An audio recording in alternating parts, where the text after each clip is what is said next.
Bonjour et bienvenue dans l'épisode 32 de la Pause Cinéma. Je suis Étienne Toutain et je suis comme d'habitude accompagné de Jonas Besnier. Coucou.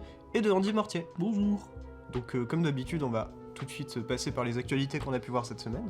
Oui. Et commencer par un film que tu as vu, Jonas, mais que nous, nous n'en avons pas vu, qui n'est d'autre que Le Chapeauté 2.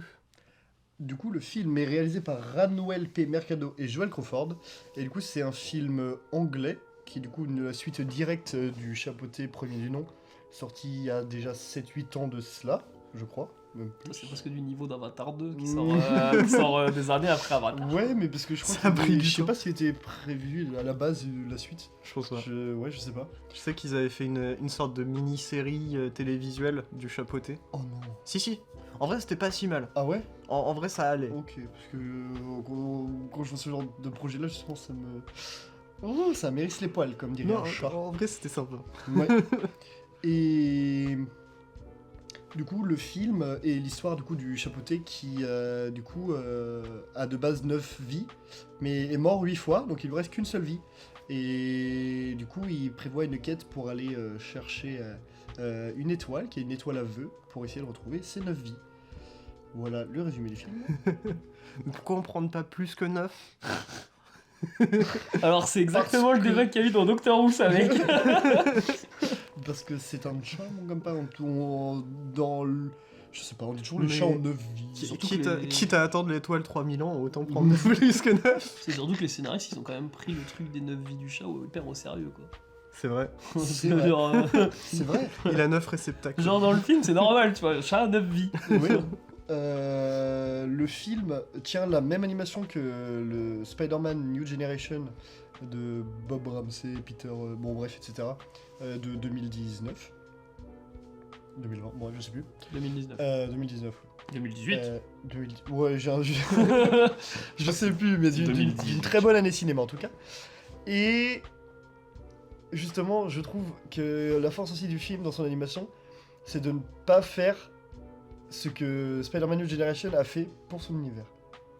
C'est-à-dire que, en fait, l'animation là, elle sert genre l'univers du Chapeauté et n'est pas là genre juste pour faire genre joli en mode c'est une belle animation donc on prend cette Bah, dans animation là. Spider-Verse elle sert parce que c'est une esthétique comics. Oui, Ouais. Il y a mais deux là, cases. ouais, mais là c'est un peu comics mais pas vraiment, tu vois. Bah c'est pas un comics le chapeauté Non, mec. Non. non, ça saurait, je pense. Il y a Iron Man, Bah, du coup Chapeauté. Spider-Verse il utilise mieux l'animation que le chapeauté. J'ai pas dit le compte, c'est pas ce que j'ai dit. Ah, si. Non, j'ai dit qu'il prenait justement, il faisait pas les mêmes. Tu m'as perdu.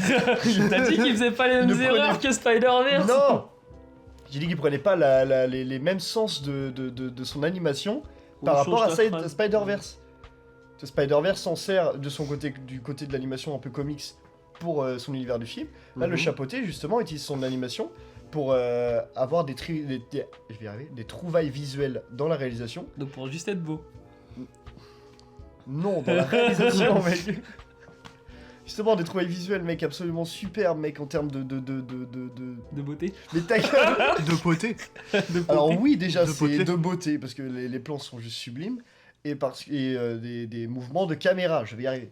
Des mouvements... comment, justement, tu places tes personnages, justement, dans le cadre, et comment tu les fais bouger. Et ça, je trouvais ça incroyable, et ça m'a relativement marqué dans le film, la façon dont les personnages bougent dans le cadre. C'est pas la caméra à hauteur de tatami, c'est la caméra à hauteur de chat. C'est vrai.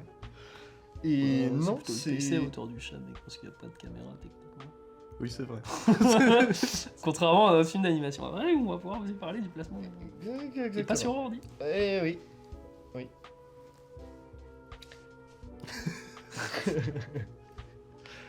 Et du coup, le film est une excellente surprise parce que le premier du nom, dire que je m'en souviens, est un très faible euphémisme. Je m'en souviens absolument pas en fait. Moi, je sais qu'il y avait un chat dedans, c'était une meuf et elle avait pas de griffes. Exactement, pas de velours, bah elle est dans le 2 aussi, et beaucoup plus marquant. Le film traite de sujets très sombres, genre vraiment très sombres. Genre, est-ce que J'étais- le chat il arrive à boire du lait quoi? Ou est-ce qu'elle le digère mal? Est-ce qu'il a vomi sa boule de poil? Non, Est-ce que la boule de poil, c'est mon enfant? non plus. Non plus. Non, mais en vrai, il traite de sujets graves. Et même moi, des fois, à des moments, genre, il y avait des gosses qui étaient à côté de moi, et j'étais en mode putain. Et les gosses étaient en mode C'est- oh c'est super dark ça. Franchement, trop fun. Ça me fait penser à The Dark Knight. Je vais jamais réussir à parler du film. C'est dark. On est un peu insupportable. On l'a pas vu en même temps. donc- Oui. Mais vas-y qu'on est. Ouais, bah oui, mais le film, Continue est, qu'on le film puisse, est vachement bien. Putain, vous me perdez à chaque fois là. Oui, des sujets du coup qui sont super sombres, tels du coup que la mort, la peur de la mort, le deuil, la vieillesse aussi. La peur de se faire écraser par une voiture. La peur de traverser la rue pour aller chez le voisin piquer des croquettes. C'est la rue. C'est la rue. Bah, dans une de ses morts, il se fait écraser par une cloche d'église. Ah putain, c'est pas la même époque. Ah non. C'est pas les mêmes mœurs. Non, vraiment pas. Et en plus, il y a justement tout un délire visuel. Genre justement sur toutes ces morts où tu vas voir genre un truc en mode genre numéro 1 avec un titre de la mort et une petite animation et après Ouais, genre ils te c'est- montrent la mort. En vrai c'est En vrai, c'est sympa, mais c'est très Spider-Verse, tu sais, quand il y a un nouveau personnage qui arrive et que tu vois toute sa backstory. Ouais mais c'est pas vraiment comme ça là. Ils Ouais, ont mais fait un ça peu- dans. C'est assez différent parce qu'en soi sa backstory du personnage on l'a déjà dans le 1. Ouais. Donc en soi là c'est juste la façon dont comment il est mort 8 fois tu vois. Mais c'est plus d'un côté humoristique que de présentation tu vois. Ah, mais il y a ça aussi hein, dans Spider-Verse. C'est ça Les qui est- présentations sont ultra humoristiques, Oui, je trouve. c'est possible. Ouais, oui, si, oui. Genre Ouais, mais le- après, le ouais, Spider-Man noir qui qui est genre est trop super dark. qui est trop dark. et tout, c'est incroyable. Et celui-là, il est génial. Et du coup, Des fois, je brûle des allumettes pour ressentir un peu de douleur. le film a quand même des parts quand même plutôt sombres quand même dans ses propos et c'est beaucoup trop cool parce que ça passe de très bons messages, c'est plutôt très bien, ça traite de dessus que même dans des dessins animés de ce type-là on n'a pas l'habitude justement d'entendre. Tu vois, genre parler que ça parle de mort et de deuil, j'aurais jamais cru que ça allait parler de ça, tu vois, dans un chapeauté, tu vois. Puis, Mm. donc franchement non, c'est plutôt très très bien fait là-dessus. Et il y a le plus gros point positif pour moi du film, c'est le traitement mec d'un personnage qui est le personnage du loup. J'aurais rêvé que tu dises le traitement du personnage de Garfield. Oh, de ouf. Oh mec. Le gros chapeauté. Le chapeau de lait.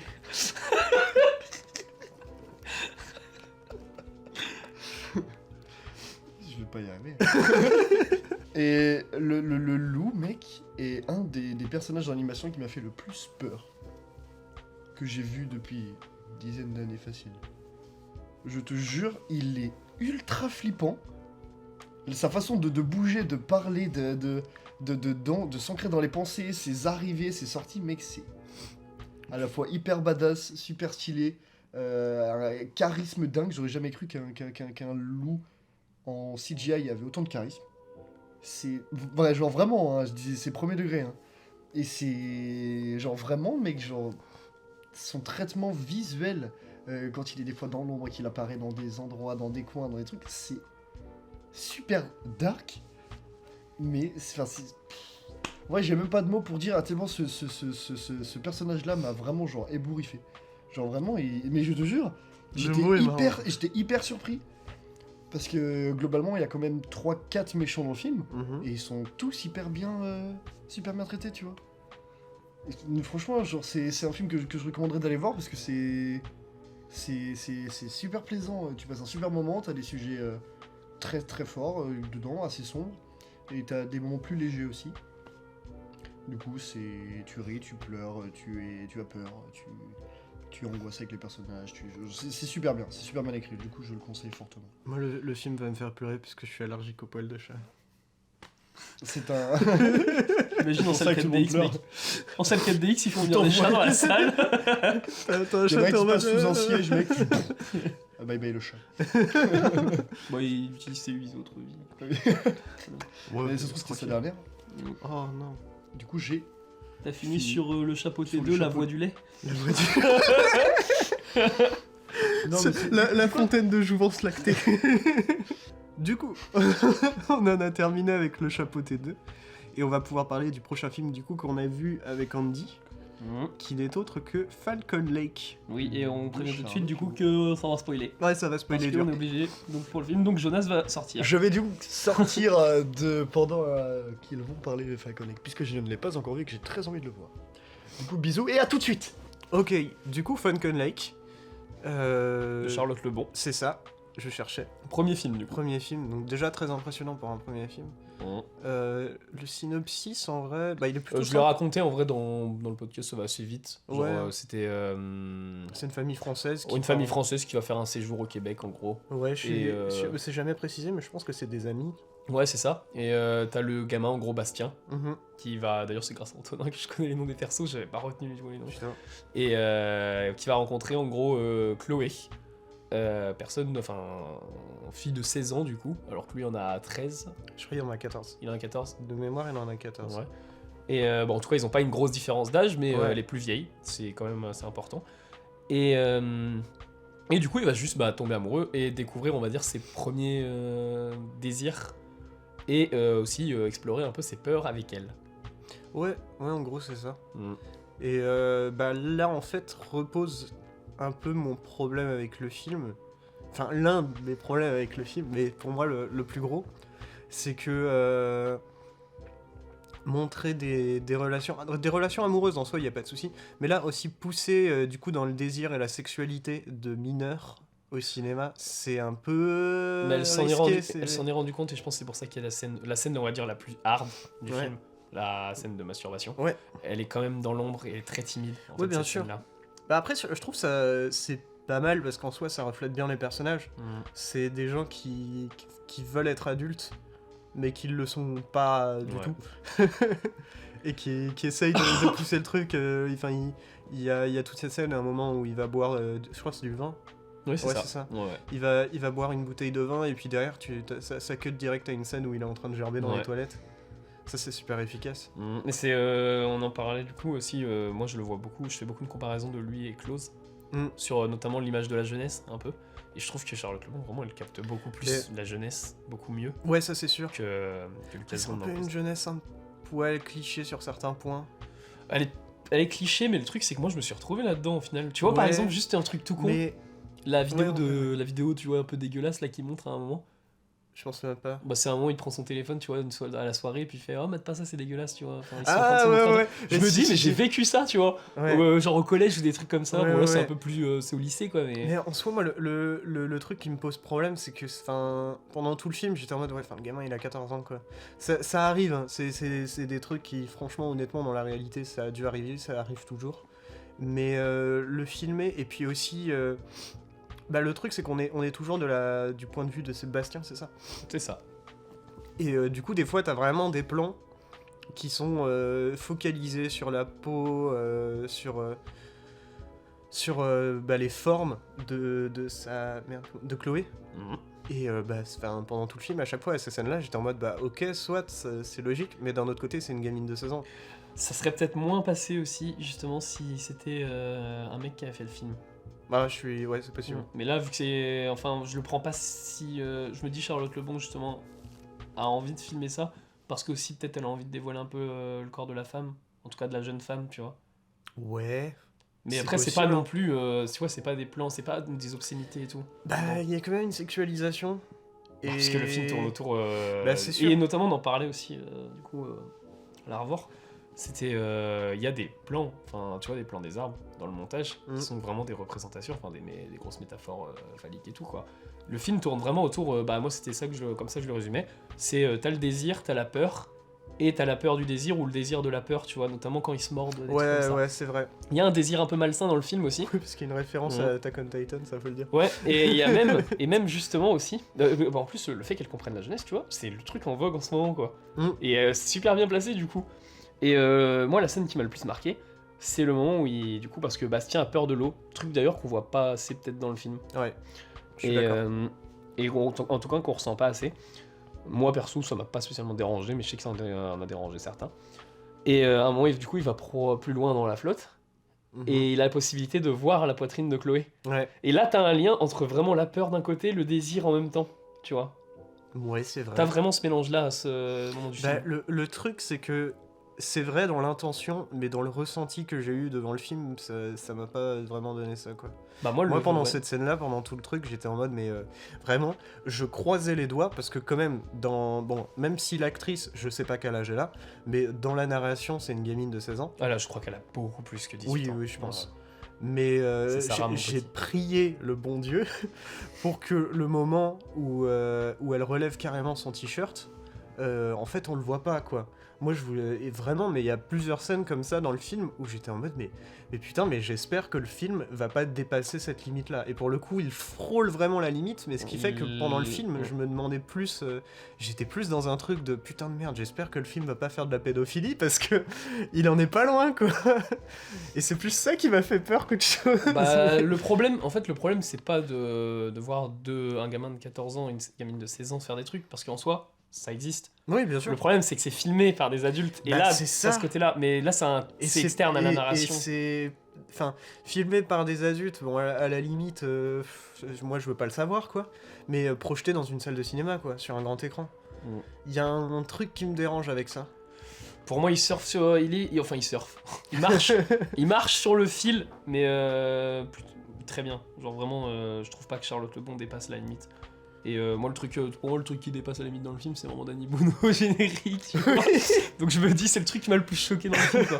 Mais du coup aussi, on n'a pas précisé, mais du coup, le film est un drame, ou en tout cas, prend des allures de drame, même voire teen movie. Ouais. Et par contre, dans un contexte, dans une ambiance horrifique par moment, avec certains plans, Bah, y a une, ou fantastique. il y a une grosse influence pour le horrifique fantastique dans un drame, avec un film dont on a parlé dans un autre podcast, qui n'est autre que Ghost Story. Et la référence, c'est déjà visuel, avec il y a le drap qui vient en fantôme, qui revient plusieurs fois, mais même il y a une ambiance, puis même dans le format, il me semble qu'il y a un format un peu similaire.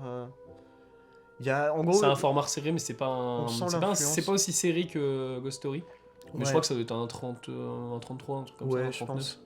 Mais on ressent quand même pas mal l'influence de Ghost Story sur ce film, même s'il est réalisé de façon très différente, parce que pour le coup, Ghost Story c'est presque chirurgical. C'est surtout. Et Ghost Story se concentre sur le fantôme et les morts plutôt que les vivants. Ouais, bien sûr. Là, il y a quand même de la vie dans le film de Charlotte Lebon, sauf dans la nature. C'est vraiment une vision d'enfant en fait. Tout le film, c'est une vision de gamin qui devient adulte. Ouais, mais justement, il y a une sorte un peu de perte avec le côté la beauté de la nature et la vie dans la nature. Parce que je me suis dit, mais il n'y a pas beaucoup d'animaux dans le film. Alors pourtant, il y a beaucoup d'images de nature. C'est vrai, c'est de la nature morte. Et il y a un animal, mais il est mort. Ouais, mais ça, il y a pas mal de trucs comme ça dans le film. Bon, après, moi déjà, j'étais pas à fond dans le film, où je me suis dit... c'est cool d'être influencé par des films qui réussissent aussi bien, mais il faut réussir à comprendre pourquoi ils marchaient aussi bien, quoi. Et après, l'ambiance... Il y a beaucoup de moments où il y a des plans où je me suis dit... 2 secondes. Où je me suis dit, mais pourquoi est-ce qu'elle fait durer son plan pendant aussi longtemps Enfin, il y a des moments où vraiment c'est à outrance, où en fait ça apporte rien. Et pareil, ce plan avec, du coup, c'est une biche... un sorte de cerf ou une biche qui est mort sur la route, sûrement écrasé par une voiture. Ok. Concrètement, c'est ça en fait, c'est que le film, j'ai l'impression qu'il réussit ce qu'il entreprend, parce que c'est en anglais, on appelle ça un coming of age. Un film coming of age, donc c'est des gamins qui deviennent adultes. Et avec, concrètement, c'est comme si elle allait vraiment avec une famille française au Québec et filmer les vacances du gamin, quoi. C'est vraiment des trucs qui pourraient se passer. Genre, à un moment, tu passes à côté d'une biche qui est morte, écrasée sur la route, tu t'arrêtes, tu la regardes, t'es en mode, merde. Puis après, tu t'en vas, quoi. Mais le truc, c'est que, derrière, moi, ça m'a rien apporté, ça m'a pas encore plus fait rentrer dans le film. Enfin, c'est très étrange. T'as Antonin, du coup, de l'Arvor, qui avait une belle interprétation quand je lui parlais des symboles un peu phalliques avec les arbres. Il a rajouté, mais c'est des arbres morts.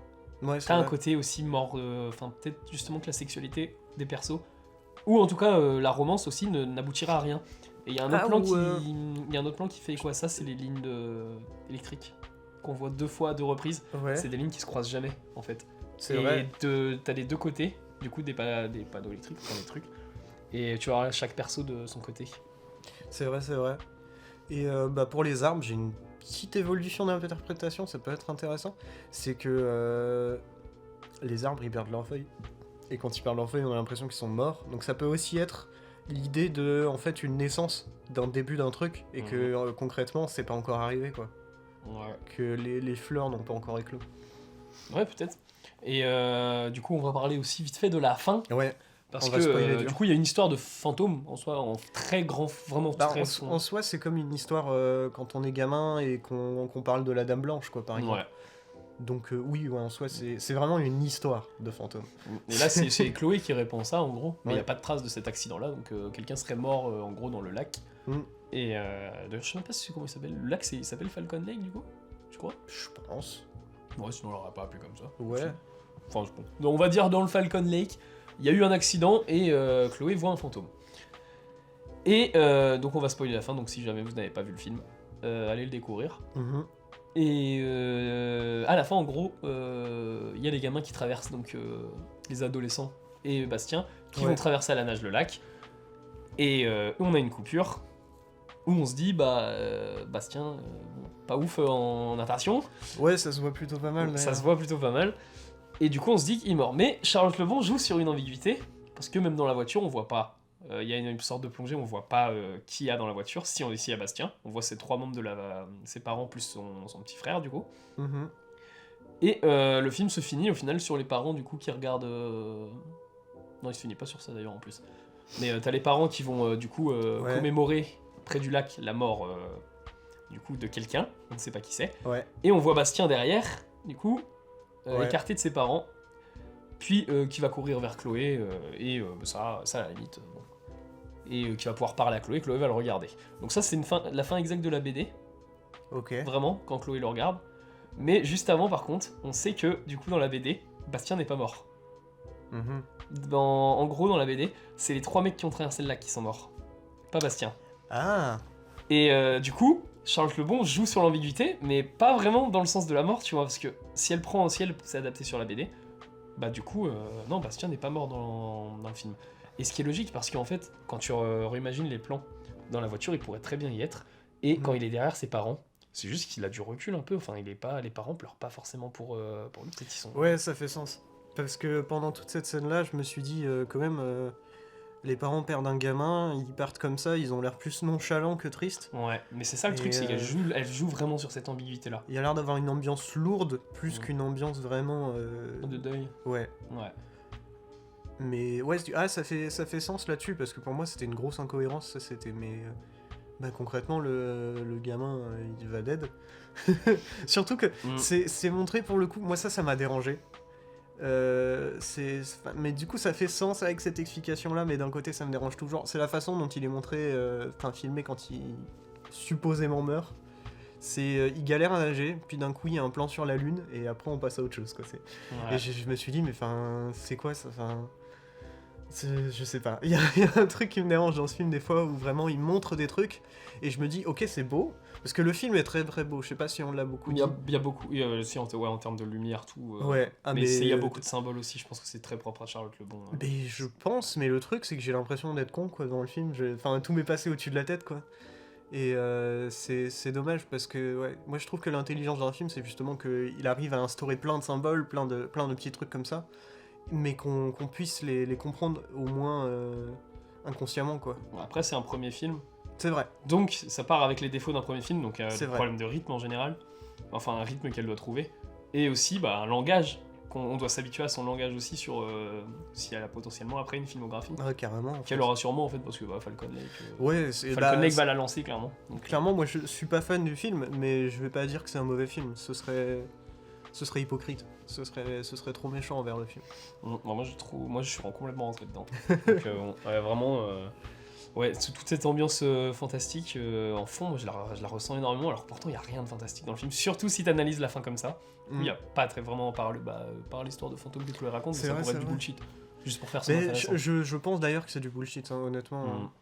Il y a toute une conversation, un moment où il y a un gars qui a cherché sur internet et qui a rien trouvé, quoi. Et elle lui balance la meilleure réplique du monde, c'est parce que tu crois tout ce qu'il y a sur internet. Mais Ouais, ouais. Au final, quand Bastien va la retrouver à la fin, c'est peut-être juste parce que tu vois, il faisait la gueule. à Bastien C'est avant. possible, ouais. C'est peut-être juste ça, en fait. Ouais, je sais pas, ça m'a pas... ça m'a pas fabulé comme histoire non plus, hein. C'est pas exceptionnel. Je pense que je pense que ouais, va voir une belle filmo, il y aura sûrement des films de Charlotte Lebon qui vont beaucoup plus m'intéresser. Mais là, moi, vraiment, ce qui pêche, c'est le scénar, quoi. Déjà parce que je trouve le propos un peu délicat et un peu dégueu.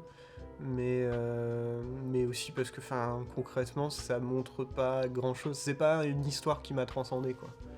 Bon, après, c'est sûrement demander trop pour un premier film, mais... Bon, moi, en tout cas, ça a marché, et même la majorité des gens, ça a marché. Hein. C'est vrai. Donc après, ouais. Bah du coup, on recommande, hein, quand même. Ouais, bah moi je recommande. Mais moi, je recommande quand même, bien sûr. Non, et puis je trouve, notamment la scène de soirée, genre, moi je l'ai ressenti vraiment, c'est une des meilleures scènes de soirée que j'ai vues. Parce que, en fait, il arrive dedans, t'es vraiment jeté dans un monde épuisant. Dans le film, il y avait un truc avec... Bah, tu disais, c'est dommage on voit pas plus sa peur de l'eau. Mais moi, j'ai trouvé ça dommage aussi que... concrètement, on sait pas grand-chose de Bastien. On sait même quasiment rien. Ce qui est super surprenant, parce qu'on le suit pendant... C'est combien? C'est 2 heures? On le suit pendant les... Ouais, c'est 1h40 peut-être. Ouais. 1h40, je crois. Bah quand même. Et au final, on sait vraiment pas grand-chose de lui. C'est très fermé aussi. Hein. Il y a... Ouais, on en a pas parlé. Sa famille, elle est quasiment totalement absente. Alors qu'ils sont en vacances de famille, mais bref. Moi, le truc qui m'a aussi dérangé par rapport à ça, c'est dans la soirée, un moment... Putain. En vrai, le reveal est cool, mais dans la soirée, à un moment, il danse ultra bien. Oui. Et c'est pas exploré, ça. C'est jamais réexploré, c'est jamais réexploité. Là, pour le coup, vraiment, tu vois, j'avais vraiment l'impression, mais comme d'autres plans dans le film, mais là, vraiment, pour ce truc-là, j'avais vraiment l'impression qu'en gros, c'était... Ouais, je l'ai mis parce que c'était cool. Et je suis en mode, mais... Je le vois pas comme ça, moi je le vois plus comme... On sait pas tout de ce gamin-là, parce qu'on peut pas savoir tout de ce gamin-là. C'est vrai. Et le fait que même sa famille soit éclipsée, d'ailleurs, en fait, c'est le point de vue du gamin. Bah, c'est Bastien, il arrive avec sa famille, mais il se focalise même à 14 ans, généralement, même en vacances de famille, il y a un moment où ses parents lui proposent « Ouais, viens, on va se baigner direct, tout ça ». Et il est en mode non. Mais par contre, avec Chloé, il hésite pas. Ouais. Donc, voilà. Ah là, il y va. Donc non, c'est pour ça, ouais. Moi, je trouve ce film-là explore trop bien la jeunesse, le désir, les peurs. La jeunesse, je suis d'accord. Le désir aussi. Ouais, en vrai, je suis d'accord avec toi. Mais le truc vraiment moi qui me fait pécher avec ce film, c'est que je l'ai pas ressenti, quoi. Je l'ai vu, mais je l'ai pas ressenti. Et ça, c'est dommage. Donc, on en a terminé avec Falcon Lake, et on va pouvoir passer au prochain film d'actualité que vous avez tous les deux vu et que je n'ai pas vu, qui est Pinocchio de Guillermo del Toro et Mark Gustafsson, qui est sorti pendant la semaine. Hier, en fait, oui, c'est ça. Vendredi 9 décembre. Sur Netflix. Exactement. Donc vous n'avez aucune excuse. Exactement. Il faut, synopsis, c'est Pinocchio. Ouais, voilà. Il y a pas de surprise. Avec quelques petites subtilités. Ouais. Évidemment dans l'univers de Del Toro, donc... mais je pense qu'il est tiré aussi du conte d'Anderson. Non, parce qu'il a été écrit, en gros, je crois que dans le conte, il n'y a pas ce gros délire-là de fascisme. Oui, mais par contre, il a été écrit peut-être à l'époque, en tout cas, de ça. C'est possible. Ce qui a pu attirer du coup Del Toro, et de toute façon Del Toro c'est un mec bizarre qui se sent pas forcément à sa place des fois. Oui. Donc Pinocchio, un gamin en bois, voilà, ça lui parle quoi. Je suis un vrai petit garçon. Voilà. Et donc il y a ce délire de fascisme dans le film, mais aussi le narrateur, du coup, il y a l'auteur du film, enfin l'auteur du livre du conte dans le... Qui fait une... c'est le criquet. Ouais. Ah, Jiminy Cricket. Ouais. Ouais, mais là, non. En gros, Del Toro a changé de nom et a trouvé lui-même le nom. Ouais. C'est Jean-Sébastien Cricket. Ouais. C'est trop bien. C'est génial. Juan Sébastien Cricket. Exactement, mec. Et c'est Del Toro qui a conçu visuellement le criquet. Ah, c'est pas étonnant. C'est le seul personnage qu'il a conçu. C'est pas étonnant, il est Sinon, trop fort. Del Toro. En vrai, quand tu regardes aussi du coup les... Parce que du coup j'ai vu le documentaire qui faisait parler tout le monde, donc ça c'est trop bien.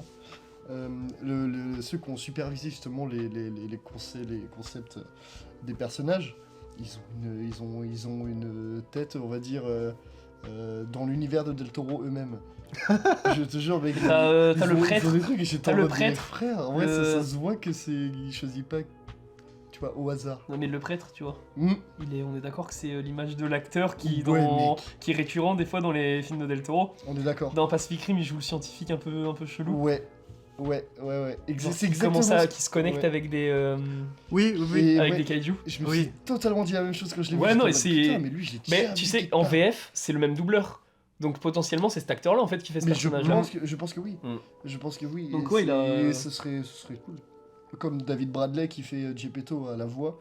David Bradley, pour ceux qui ne savent pas, c'est Ruzard dans Harry Potter ou un des personnages aussi dans Game of Thrones. Qui a du coup collaboré sur 2 films aussi avant celui-là. Donc du coup, c'est son 3e film avec Del Toro. Donc il a pris plein d'acteurs récurrents.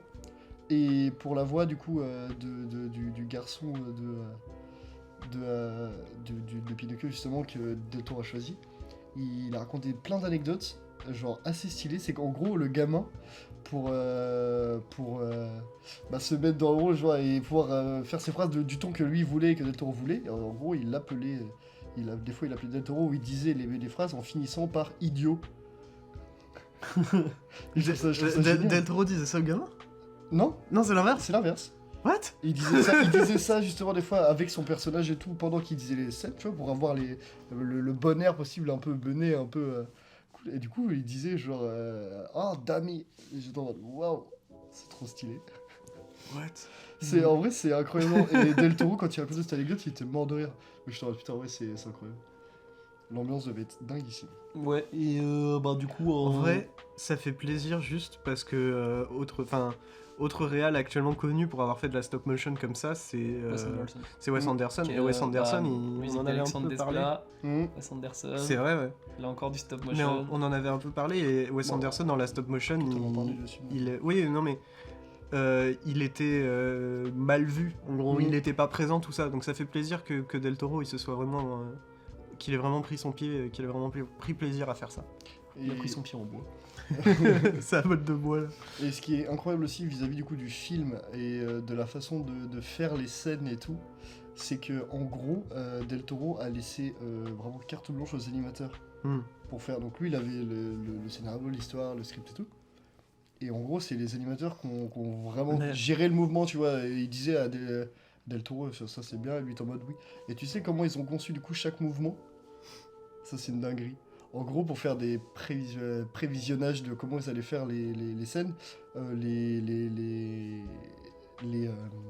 les animateurs se filmaient eux-mêmes en train de faire la scène avec les plans et tout, montés et tout. Tu sais que ça arrive souvent. ça. Et ils montraient à Del Toro et Del Toro était en mode oh yeah! Et c'était incroyable. Et il était en mode like that. Mais en soi, C'est tu vois, dinguerie. laisser aux animateurs le fait de faire eux-mêmes les animations, ça me fait penser au fait que quand tu tournes un film, tu laisses aux acteurs un peu de liberté, quoi. C'est exactement ce qu'ils disent. Enfin, ça dépend. En vrai, il y a des points de vue qui se valent. Il y a des, Oui, il y a bien des sûr. réalisateurs qui vont être Ouais, mais plus, du coup, selon Bien le sûr, coup, mais du coup, Del Toro, ça lui correspond bien, je pense. Exactement. Et c'est ce que Del Toro disait, et les animateurs disaient aussi. En fait, ils disaient qu'en fait, il leur laissait l'espace, le libre arbitre, tu vois, comme si c'était des acteurs. En fait, les animateurs sont les acteurs du film. C'est cool. Et Ça, c'est c'est trop très, bien. très cool. Ouais, franchement, c'est trop bien. Bah, quand tu vois après le film, tu es en mode. Puisque le nombre de films d'animation où t'as 4 milliards d'animateurs et Oh, ouais. t'en as pas un seul Ah, qui ouais, est vraiment ressorti du lot, je sais pas comment Ouais, dire. mais- ouais. Mais c'est Bah, un projet au qui a niveau, mis du quoi. temps, Mm. Pinocchio de Del Toro. Hein. Je crois il avait dit que c'était un truc genre 7-8 ans, voire plus. Hein. Vous pensez qu'il a bossé avec Phil Tippett? Bon, Phil Tippett, lui, c'est sur du 50 ans, je crois. hein. Ouais. 30, Non, 30. C'était 30, il me 30, c'est semble. déjà bien. Après, il y avait une pause, il me semble, dans le truc. Il y a bref. eu une pause. Ouais, Ouais, puis il y a eu des de- courts-métrages qui Mhm. étaient. Enfin, les premiers segments du film qui étaient en festival, et puis il a continué derrière. Oui, c'est vrai. Le festival de 12, le premier de 12 minutes. Ouais, segment.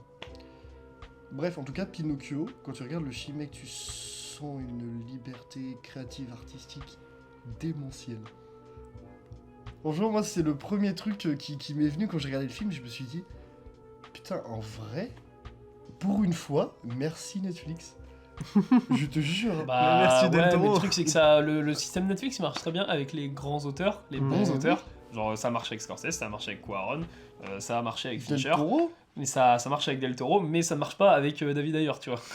Oui, mais parce que on n'est pas sur le même calibre non plus, mec. Cite-moi mais voilà. cite-moi un bon film de David d'ailleurs. Ah bah tu parles pas d'un coup. suis le Suicide Squad là, le premier là. ou Bright. ou Fury. Je sais pas, j'ai pas vu ça. J'ai vu. Bright. Je l'en C'est avais pas le vu. meilleur de David Ayer. Si, mais c'est pas très bien quand même. Ouais, mais c'est le meilleur. Oui, c'est vrai. Alors moi, j'ai pas trouvé Mm. ça. Et ouais, et moi je voulais dire surtout un truc sur Pinocchio, c'est qu'en fait, pourquoi il n'y a pas eu de. Je sais pas si, peut-être il y a eu, hein, je connais pas, mais pourquoi il n'y a pas eu de Pinocchio en stop motion avant? Parce que ça rentre tellement Bah- en concordance avec le personnage, justement, et on En, voit. en vrai, bah, ouais, de je suis totalement d'accord. En soi, Celui de Disney, techniquement, c'est un peu de la stop motion de dessin. Bon, c'est un peu bancal, mais... Ouais, mais non, parce que t'as Non, ce mais je côté vois- matériel dans le Je stop vois motion. ce que tu veux dire. Donc, et on le voit avec le personnage de Pinocchio, ils en sont éclatés sur certains mouvements, vraiment, mais... Enfin, bon, il fait des petites pirouettes des fois, des trucs Ouais. et tout. T'es en mode, c'est très saccadé en fait son mouvement, et tu te dis, bah c'est vraiment un petit gamin en bois, le truc, quoi. Et... J'ai plein d'anecdotes sur le film. Tu ouais, sais- mais ça, ouais, mais tu vas pas nous citer avec les 30 minutes. Non, Tant mais qu'ils non, aillent mais le non, voir, mais les non, gens. mais non, mais je trouve des anecdotes genre trop intéressantes, genre pour la tête de Pinocchio, ils avaient genre plus d'une centaine de têtes de Pinocchio avec toutes les émotions possibles. Go en récupérer une. Mais mec, Mm. s'ils vendent ça aux enchères, mec, Ouais, je pense ça va qu'il y a se moyen vendre que ça très arrive. cher. hein. Ça se vend cher. Et il l'a Moi, mis je trouve il avait mis Pinocchio sur le red carpet à l'avant-première. Oui, c'est vrai, c'est vrai. Il avait Ouais. une petite pose trop mignonne.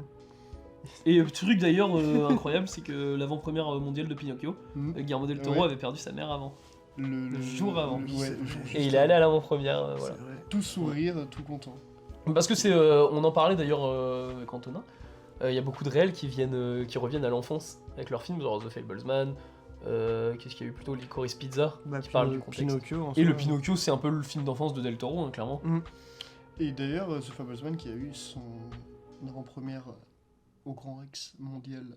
Ah non, Si, bah non mec. si, hier soir. Il est passé au Grand Rex. Mais non, il est passé à Lyon avant. Ah oui, peut-être. Ah oui, non, oui, bah non, non, il a là, eu tu plein as raison. il a plein de Oui, trucs t'as avant, raison, mec. non, Moi j'ai j'entends des rien dit. retours de Non, si. Fableman. Oui, non, tu as raison, tu as raison. Oui, mais c'est la, je veux dire, en soi, la véritable avant-première. En France. En France, oui. Ouais, pas mondial, mec. Ouais, bah alors, peut-être. Genre les Je trouve, États-Unis, là-dessus. ils ont déjà vu le film. Hein. Ça fait 4 ans là qu'ils l'ont vu. Ouais. Tu sais, le Non, temps mais que ça du coup, passe. voilà, il y a eu la grosse avant-première au Grand Rex. de The Ouais, ils ont refait Fablesman, hier soir. ils ont même refait le Grand Rex et tout là devant, tu vois. Ouais, c'était stylé. Bref, Del Toro, Ouais. Pinocchio. Et on parle aussi d'un truc, c'est que le film n'est pas du tout pour enfants. Non, ah, vraiment. Non, en vrai, vraiment pas. En vrai, Bah, en vrai, mais il y a Bah, des pas trucs, assez, mais il y a certaines scènes qui sont quand même, qui euh, sont assez. dures, quand même. Même de toute façon, l'histoire de base de Pinocchio, elle est terrifiante. hein. Bah, Mm. tous Moi, les ça m'a contes, traumatisé hein, quand j'étais gamin. Le truc qui se fait bouffer par une baleine. tous les- il y a- alors là, les la gamins- baleine, c'est même pas. D'ailleurs, la baleine, Ouais, c'est un kaiju. Ouais, Oh Vraiment. C'est même. c'est- Et puis, c'est- Ouais, le truc qui m'avait pas mal traumatisé, c'est les gamins qui se transforment en âne.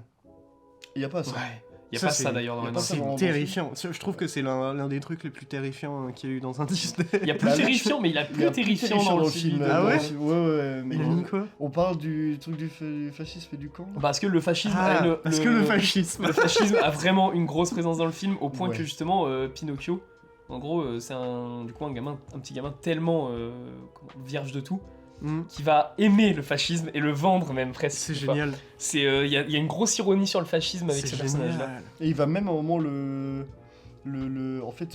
détruire aussi en même temps. Mais le détruire de façon Par- très gamine. Ouais, Ouais. et parce que aussi, pas parce qu'il se rend compte que le fascisme c'est pas bien, mais parce que du coup le mec qui l'emploie est un gros connard. Ouais. Et je trouve ça incroyablement Y a dingue mou- d'écriture de se dire que c'est juste le Ouais. personnage qui fait chier. Du coup il dit bah tiens je vais me venger et il détruit le fascisme en même temps. Le truc incroyable. Devant Mussolini. Voilà. Pour vendre le film, il y a Mussolini dans le film en stop Exactement, motion. mais- Voilà. What the fuck. Et il l'a fait d'une manière Mais- la plus caricaturale possible. Et que c'est terrible. Le mec il C'est un fait petit vraiment- gros, vraiment. Ouais, il fait 1 mètre. C'est un cercle. Il a le visage vraiment, ce visage carré. Ah, vraiment, mec, c'est 1 mètre de hauteur, 1 mètre de large. Tu le pousses, il roule. Ouais, c'est ça. Non, et puis il y a, Avec la voiture aussi.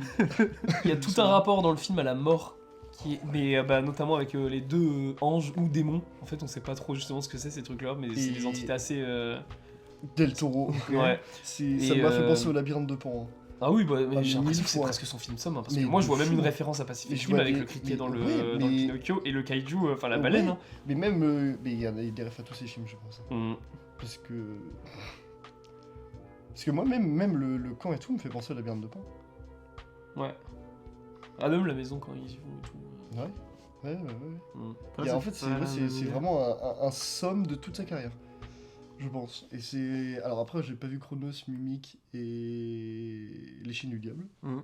Donc ça, je peux pas avoir les rêves dessus. Mais je pense qu'il doit y en avoir. Bah, en Mais- soi, quand t'as capté l'univers de Del Toro, c'est des trucs que tu retrouves dans ces films-là aussi. hein. Ouais, je pense. Mais déjà rien que visuellement. Oui, oui, oui. Oui, oui, oui.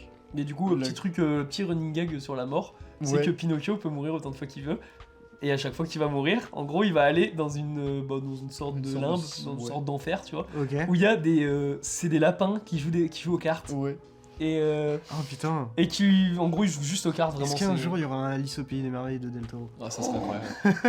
Oh, mec. Des Guillermo del C'était Toro, Alice in Wonderland. Mais ouais, du coup, Guillermo in Wonderland. et il va voir du coup Pinocchio à chaque fois une sorte de démon ange chelou, enfin le monstre là. Ok. Et le monstre lui dit, beau. en gros, à chaque fois que tu vas mourir, par contre, tu vas passer plus de temps avec moi. Et il y a un Il sablier. y a un sablier à chaque fois plus gros. Oh, c'est trop stylé. Ouais. Et Dans le au novel, point il est que toujours justement, à un moment, en fait, il a besoin de temps. Enfin, il a besoin d'être rapide. Et sauf il a joué un peu avec ces morts là avant. Ouais. Ouais. Et il passe énormément de temps, enfin trop de temps, et il peut pas sauver Geppetto par exemple, tu vois. Si, peut-être à la fin, je sais plus. Je me Bah là, il souviens meurt plus de la plus. fin. Oh, il y en a toujours un qui crève dans les contes d'Andersen. Hein. Oui, mais c'était peut-être pas Pinocchio. Je sais que le Ah vieux ouais, il mais meurt. les contes d'Andersen sont horribles. Hein. Je sais pas pourquoi Disney se dit ça, c'est pas mal ça. Ah, Non, mais c'est même, comme les frères Grimm, ça. Dans les contes C'est pour ça. d'Andersen, mec. Les frères Grimm. Ouais. Tu sais, les contes des frères Grimm, c'est. Mais par exemple, c'était quoi? La Belle au bois dormant, en fait, à la fin, le mec, en fait, il lui fait pas un bisou Oui. pour la veiller, il Il la lui fait viole. un gros bisou. C'est comme la petite sirène aussi, ça vient d'un truc Ouais, mais un c'est conte pas- nordique hyper Ouais, dark. Ouais. Mais Non, mais même, les contes sont hardcore. La Reine des Neiges. Mm. Ouais, Il me semble que la Reine des Neiges, il y a un délire aussi de trucs pas ouf. Non seulement il plagie, mais en plus le matériau de base il l'adapte. Ça, c'est presque Exactement. malsain. On Comme dirait Marvel. Hein. D'ailleurs, dans La Reine des Neiges 3, il y aura. Oui, parce que- Il y aura Danny Boone. Bah oui. Comme, Ça, dans, oui. comme dans Falcon Lake. mec. Ouais. What the fuck, ça me trigger toujours. Elsa, du coup, en fait, Disney, pour bien se faire voir, ont décidé de rendre du coup, le personnage principal de La Reine des Neiges 3. Là, je cite, hein, c'est ce que j'ai vu dans des articles. LGBT. Elle devait l'être dans le 2 déjà. Ouais, Ouais. mais non. Du coup, c'est dans le prochain. Et Disney ont dit, Putain, ce sera mais- le premier. Ça, c'est vraiment comme la Snyder Cut, ou c'est comme, tu sais, le redesign de Sonic, dans le film Sonic. Ouais, mais... C'est juste parce que Twitter a tellement bâché que, au bout d'un moment, oh bah tiens, j'ai une super idée, si on écoutait Twitter. À croire qu'en fait, c'est Twitter les producteurs. Ah, vraiment. C'est un délire. Producteur exécutif Twitter. Elon Musk. Bah Elon Musk, ouais. Qui a Mais d'ailleurs. ouais. Bon, Et du coup, Sur pour propos. pour revenir sur Pinocchio, c'est le film le plus feel good que j'ai vu depuis longtemps. Mais vraiment. Bah, feel good et en même temps supra triste. Il y a un personnage qui a un long nez d'ailleurs dans le film.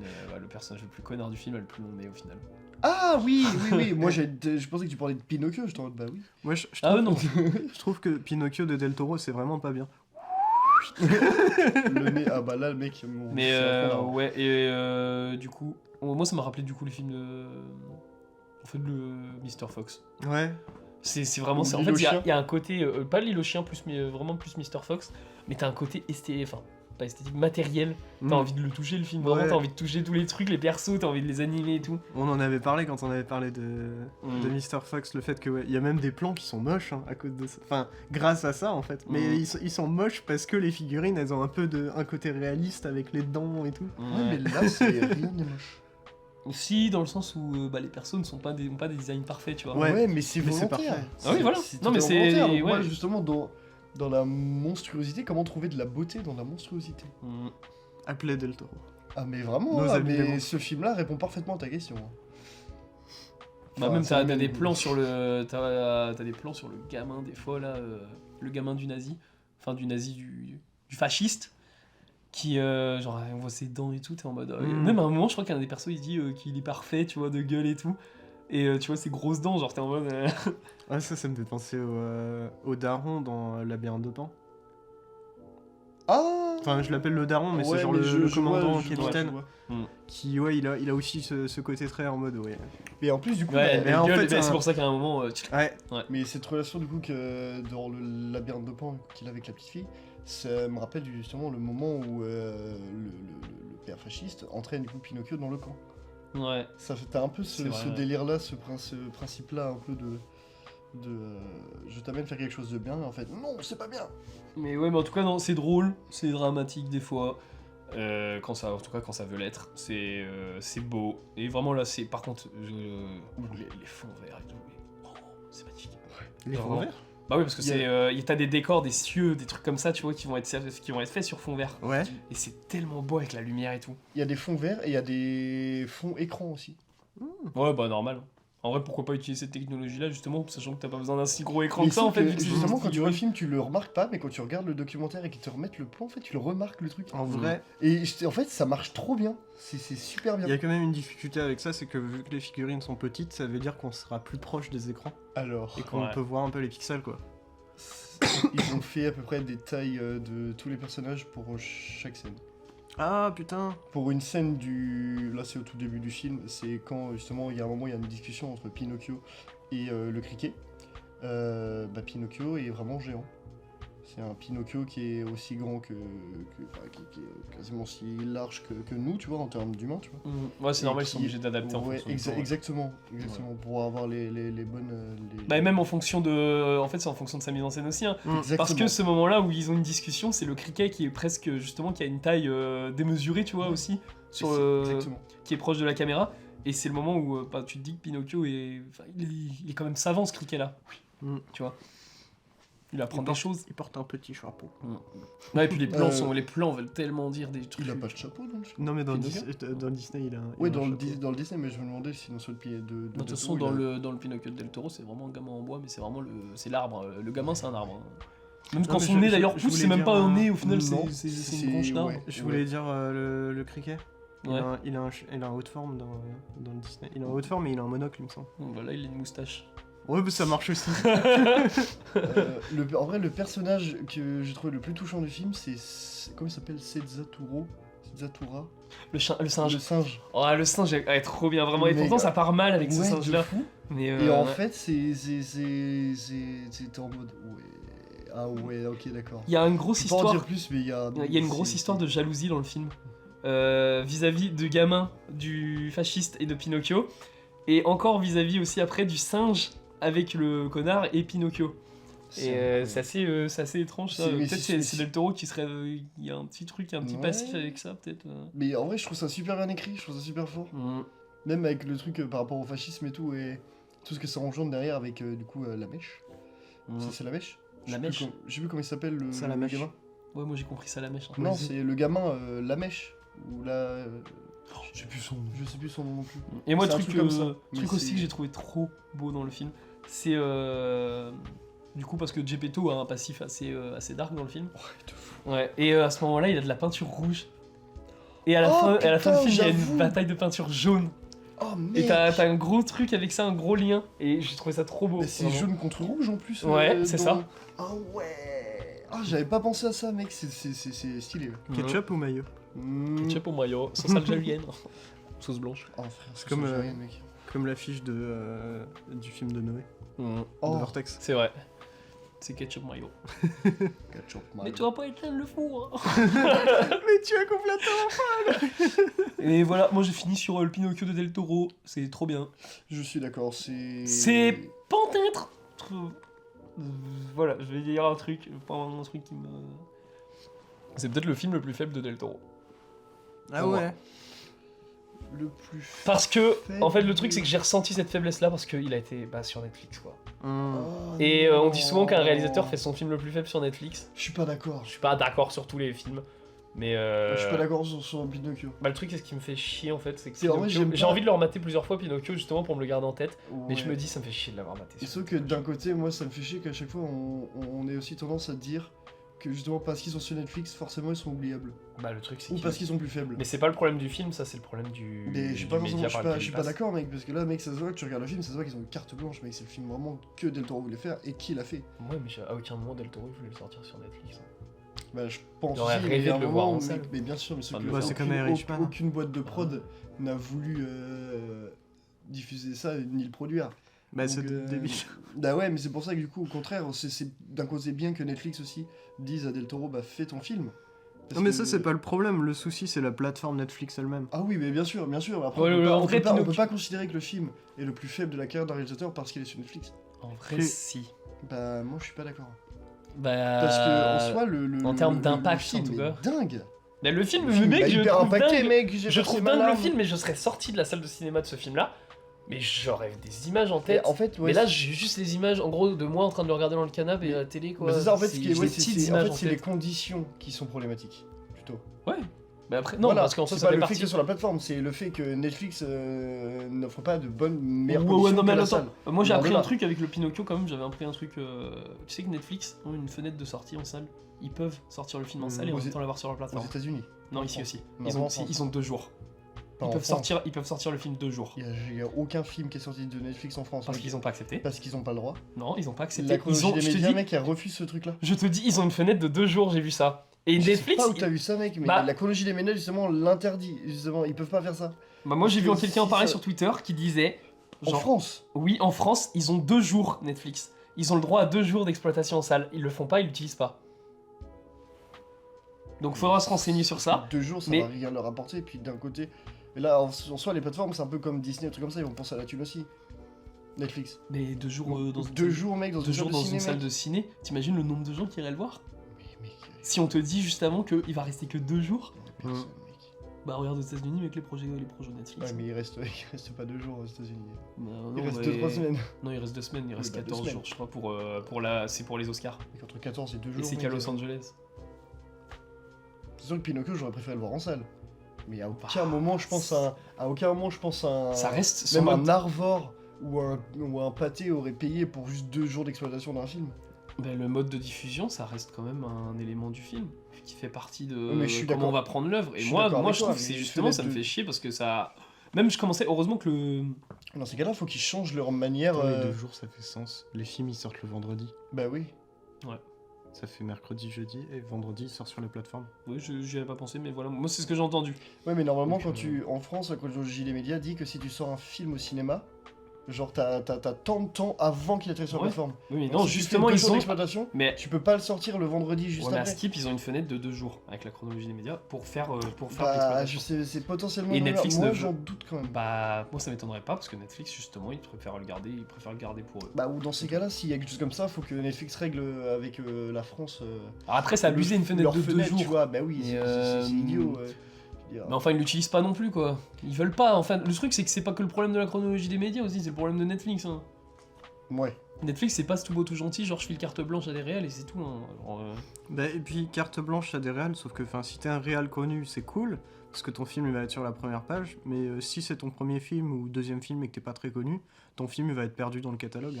Ouais. Bah, après, ça dépend de plusieurs points au niveau de ça sur Netflix. Bah, après, c'est triste, hein, mais ça dépend clairement du casting, ça dépend clairement du sujet que tu vas parler, de si. Enfin, Ouais, mais en gros, ça dépend pas de la qualité du film. Bah, au final, ouais, c'est C'est ça. ça le problème. Là-dessus, je rejoins. Bon, on en a Enfin, fini on en a fini avec pour, ce. Pinocchio. Pinocchio. Chef-d'œuvre ou pas chef-d'œuvre? Oui, bah chef-d'œuvre. On est mais, d'accord, bah, voilà. ils auraient été mieux en salle, quoi. Oui, ça aurait été mieux visionner ce film en salle, mais je suis quand même très heureux d'avoir au moins ce film en Alors moi, je réalité. le veux en Blu-ray, quoi. Ouais, mais c'est ça. Bon, il y a plein de films qui sont sortis en Blu-ray, je pense qu'il va taper le Blu-ray. Hein. Mec, Bah, film s'il de- a un Bref. Blu-ray, c'est Criterion qui va le faire. Hein. C'est cool, mec. Bah ouais, mais bon, c'est casse-couille l'import, quoi. Mais non, mec, il y a des Blu-ray de films Oui, Netflix mais- en France. Ouais, du genre. Roma, The Ouais. Irishman, Non, Les Mitchell et les The versus Irishman Machine. n'en a pas en France. Y a pas en France? Non, Bah, c'est même Criterion. Ah. Il y a que moi, j'ai Il y que a- Roma, il y a Mitchell versus les machines. Il y a. Merde, El j'ai- Camino. Ouais, Ouais. il y en a d'autres.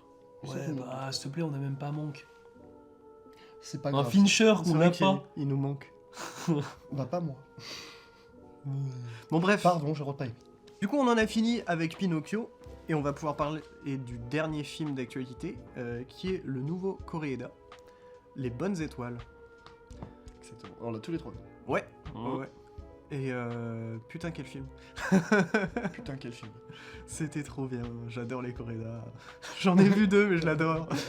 C'est l'histoire est un peu compliquée, le synopsis c'est pas si simple, je pense. Bon, C'est, c'est, en gros, c'est une femme qui abandonne son enfant devant un centre. Une boîte à bébé. Ouais, une boîte à bébé. Et elle se fait repérer par 2 agents de police qui sont là pour en fait traquer des revendeurs d'enfants, ouais, du trafic d'enfants. Et en fait, derrière, ils vont réussir du coup à suivre des supposés trafiquants d'enfants qui eux-mêmes vont être resuivis par la femme qui a déposé son bébé, parce qu'elle voulait en fait récupérer son bébé, mais pas vraiment.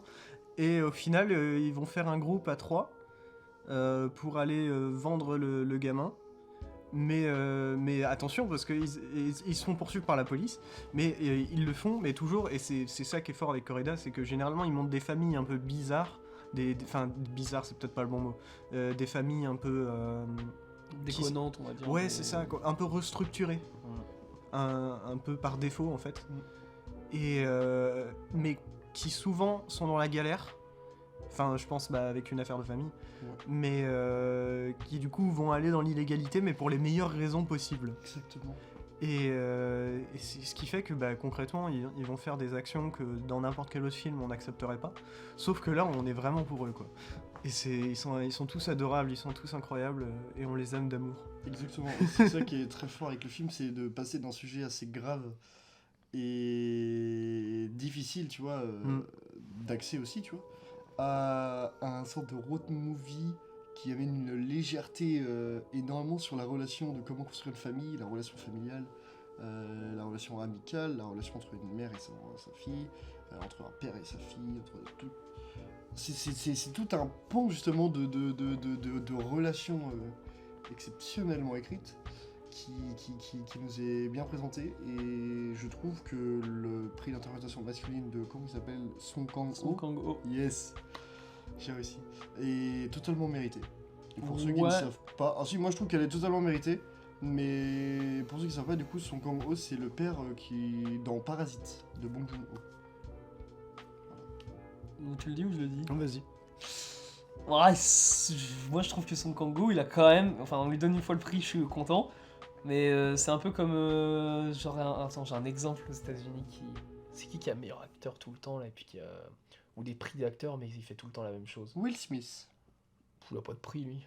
Bah mec, je peux pas Oscar, il a déjà 3 Oscars de meilleur acteur. Ouais, mais moi, je préfère quand même Song Kang-ho à Will Smith. Mais frère, Mais vraiment. le truc, c'est que Song Kang-ho, enfin, tu prends Parasite, Mm. tu prends le Coréda, j'ai presque l'impression de voir les mêmes personnages. Vraiment, il y a des trucs... c'est juste c'est pas un trafiquant d'enfants Moi, je suis dans pas Parasite. Je suis pas d'accord. Quoique... Mais je pense que c'est parce que aussi il s'impose énormément son Kang-ho sur les tournages et il est très avec Bong Joon-ho, il est très enfin je sais que Bong Joon-ho ça il lui fait chier des fois, hein, son Kang-ho. J'avais entendu une anecdote en mode vraiment il y a une rivalité entre les deux, quoi. Donc et déjà Koreeda, je sais pas si vous avez déjà vu des interviews de ce mec là, mais il est très discret. C'est vraiment un mec qui est très calme et tout. Donc je me dis son Kang-ho, si c'est un gros connard sur les tournages, il y a moyen qu'il s'impose en plus avec un mec comme ça, quoi. Possible. Surtout que c'est son premier Mais, film coréen du coup. C'est vrai Ouais, c'est que, ce que j'ai compris. en plus, moi, j'ai vu Enfin, en gros, je m'attendais vraiment à quelque chose, parce qu'il y a vraiment... Le film commence par prix d'interprétation masculine, Ouais. tout ça. Tu t'attendais du coup à un truc Ouais, ouf. un peu, mais... Et alors que c'est son Kang-ho juste. Bah, en fait, c'est ça, c'est... On va pas dire que c'est mauvais, ce serait quand même... Ah, c'est- ce serait quand même méchant. Ce serait même un peu fou, je dirais quand même. Mais c'est pas non plus extraordinaire. C'est le Moi, jeu de je son suis pas Kang-ho d'accord. qui Je vais est pas- incroyable, mais clairement, qui, il va pas plus loin là, en tout cas que Je vais d'habitude. pas voir le film pour ce prix-là. Vraiment, faut pas aller voir le film en s'attendant à un truc révolutionnaire au niveau de l'acting, quoi. Ah non, c'est parce que j'ai dit, je trouvais juste que vraiment la performance était vraiment genre dingue. Moi je sais que la performance de son Kang-ho m'a quand même à plein d'aspects, tu vois, assez touché, tu vois. Ouais, ça m'a pas... Non, Non, pour le moi, coup, je suis je d'accord pense avec que toi, c'est- Andy. Hein, je trouve Bah que- c'est du... Pour moi c'est son Kang-ho. je et trouve puis, même il est plus impactant dans Parasite. Oui, ouais, clairement. Ouais, mais justement, moi je trouve que en fait son personnage là, et justement, ça veut pas être plus impactant, mais beaucoup plus discret. Et c'est ça aussi que j'aime, c'est essayer de trouver ces petites failles et tout dans le fait qu'il reste discret, toujours un peu en moi, retrait, en je- même temps très. Mais il a ça expressif. dans le Parasite. truc. Il a ça dans Bah, Parasite je aussi. suis pas Ouais, d'accord. si, Dans je suis Parasite, d'accord. moi je vois plutôt le truc où c'est genre le père de famille, tu vois, et qui va être en mode Ouais, mais on reste droit, justement, et je fais tout pour eux, tu vois. c'est j'en sais le père de quoi. famille, il y a quand même une discrétion parce que ça reste un gros nul Hmm. dans Parasite. Et le truc, c'est qu'il doit prendre cette place de père de famille, tout ça, mais il est nul. Même tu veux un Mais exemple là, qui le reste souci, c'est que là, discret c'est pas du tout ça, tu vois, genre il est pas nul, et c'est pas un... dans... Bah, c'est pas le dans même film. Dans le Coréen. Ah, bien sûr, mais c'est Dans pour le ça, moi, Coréen. je trouve que ouais, je trouve Tu que trouves moi, pas les nul deux- dans le les deux Coréen, personnages- Après, si, ouais, je trouve. Ah, je trouve pas vraiment, hein. Ah, Moi, je rien trouve qu'en qu'avec fait, sa fille. il est plus genre Tu parles du naïf. perso, pas de l'acteur. Hein. Oui. Non, mais bien sûr, évidemment. Moi, Ah, je c'est un trouve- trafiquant d'enfants, quoi. Oui, mais c'est... Qui bosse dans une Oui, laverie. mais ce que je veux dire, c'est que la différence entre son personnage de Qui a des Parasite dettes et à son payer à la personnage mafia. des Bonnes Étoiles, c'est que celui du personnage des Bonnes Étoiles, certes, il fait quelque chose de pas bien, il sait qu'il fait quelque chose de pas bien, mais il le fait pour la bonne cause. Il le fait pour quelque chose qui, au final, peut être valable vis-à-vis de la morale, même si Ouais, mais- moralement, Correda est en mode, bon, bah, trafic d'enfants, Tout pas ouf, le... mais on comprend pourquoi. C'est aussi le propos de Parasite d'une certaine façon, c'est justifier les mauvaises actions par n'importe quelle justification en gros. Ah si, bah attends, ils vont piquer des thunes à des riches, Ah, mais oui, ils si, sont oui, t'as en raison, mode... non, oui, oui, t'as non raison. mais t'inquiète, c'est Oui, parce oui. que bah, ils ont tellement d'argent, on pourrait au moins en récupérer un peu. Oui, Quoi, c'est tu vrai. vois. Ouais, mais après, Bong Joon-ho il joue plus avec une sorte Oui, de... bien sûr. Il y a un petit Ça- côté ça reste très différent. humour noir. Ouais, Il y a un non, côté humour noir, il y a un côté lutte des thriller, classes. humour noir qui est fort. Mais il y a quand même ce côté de justifier une action Ouais. illégale, en plus pour des valeurs familiales dans les Ouais. deux. Mais je sais plus ce que je voulais dire d'autre.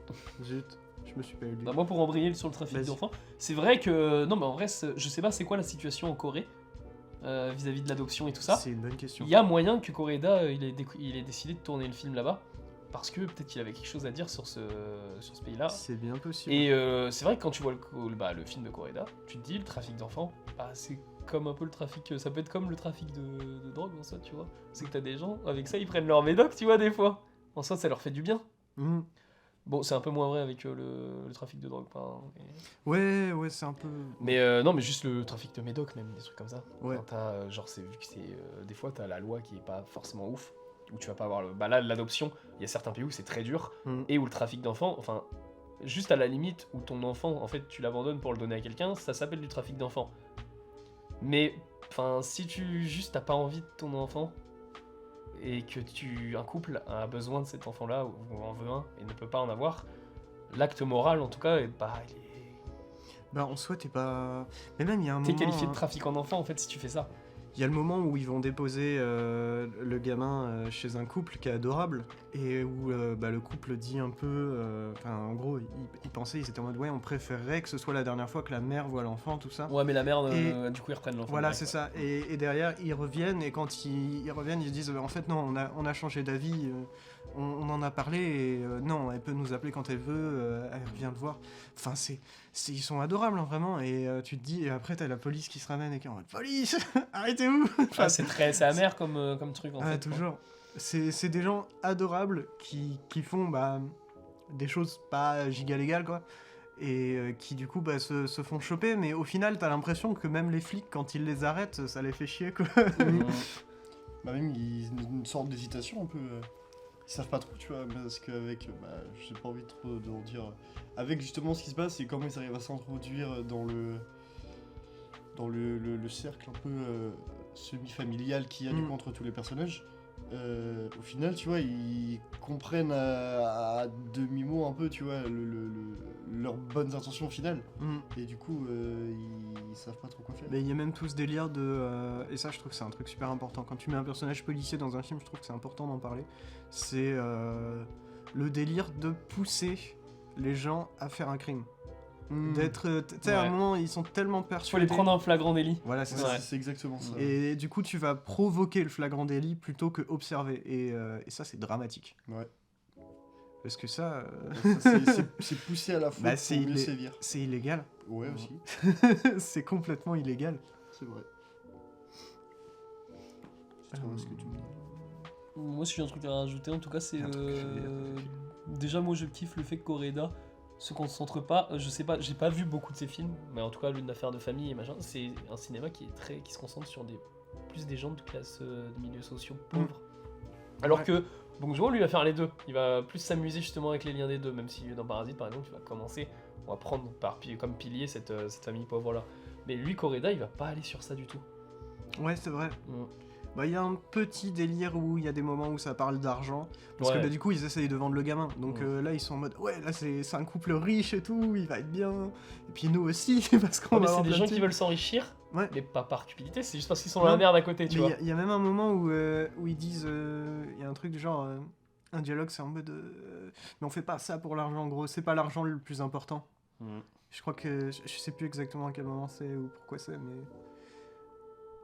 mais c'est vrai qu'il y a tout ce délire, en fait, tout ce propos, que concrètement, bah, tout ce qu'ils font, c'est presque pour l'argent, mais que concrètement ils le justifient, mais ils le font aussi dans leur tête pour que ce gamin-là, parce qu'en fait il y a aussi tout ce propos sur les traumatismes dans le film. Tous les personnages sont des gros traumatisés. Il y a tout ce délire de les 3 personnages principaux, je vais dire ça,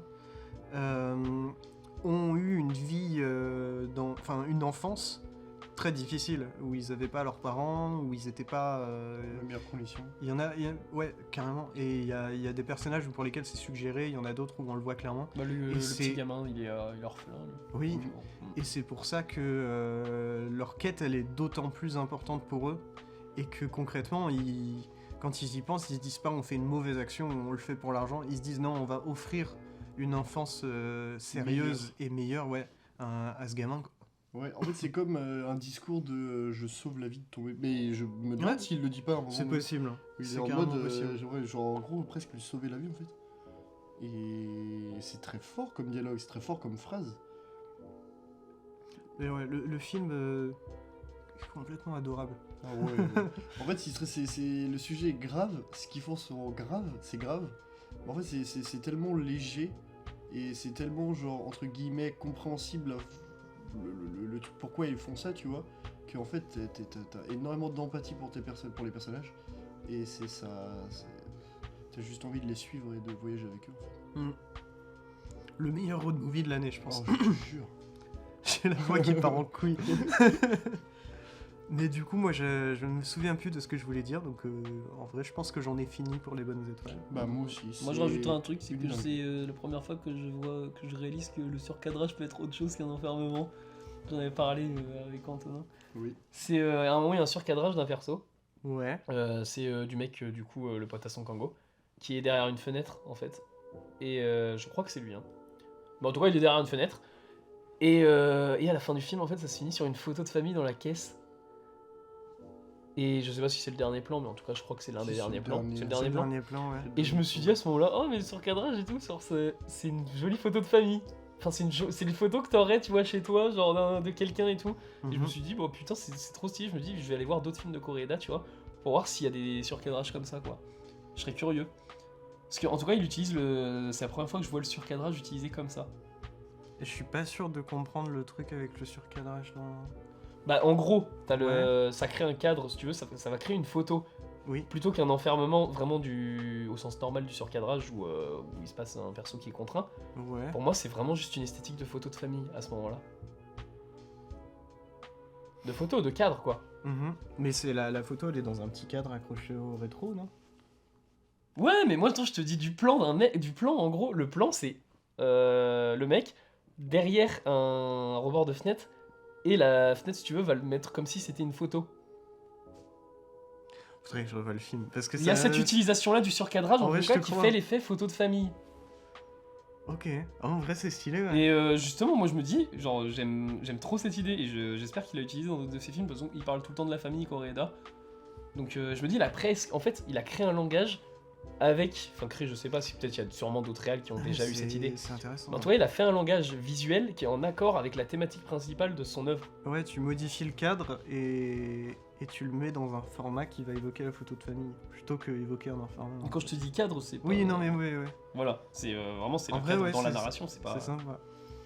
Mais ouais, voilà, moi c'est tout ce que j'ai à rajouter sur Koreeda. Ok. À part aller le voir au ciné, parce que c'est beaucoup trop bien.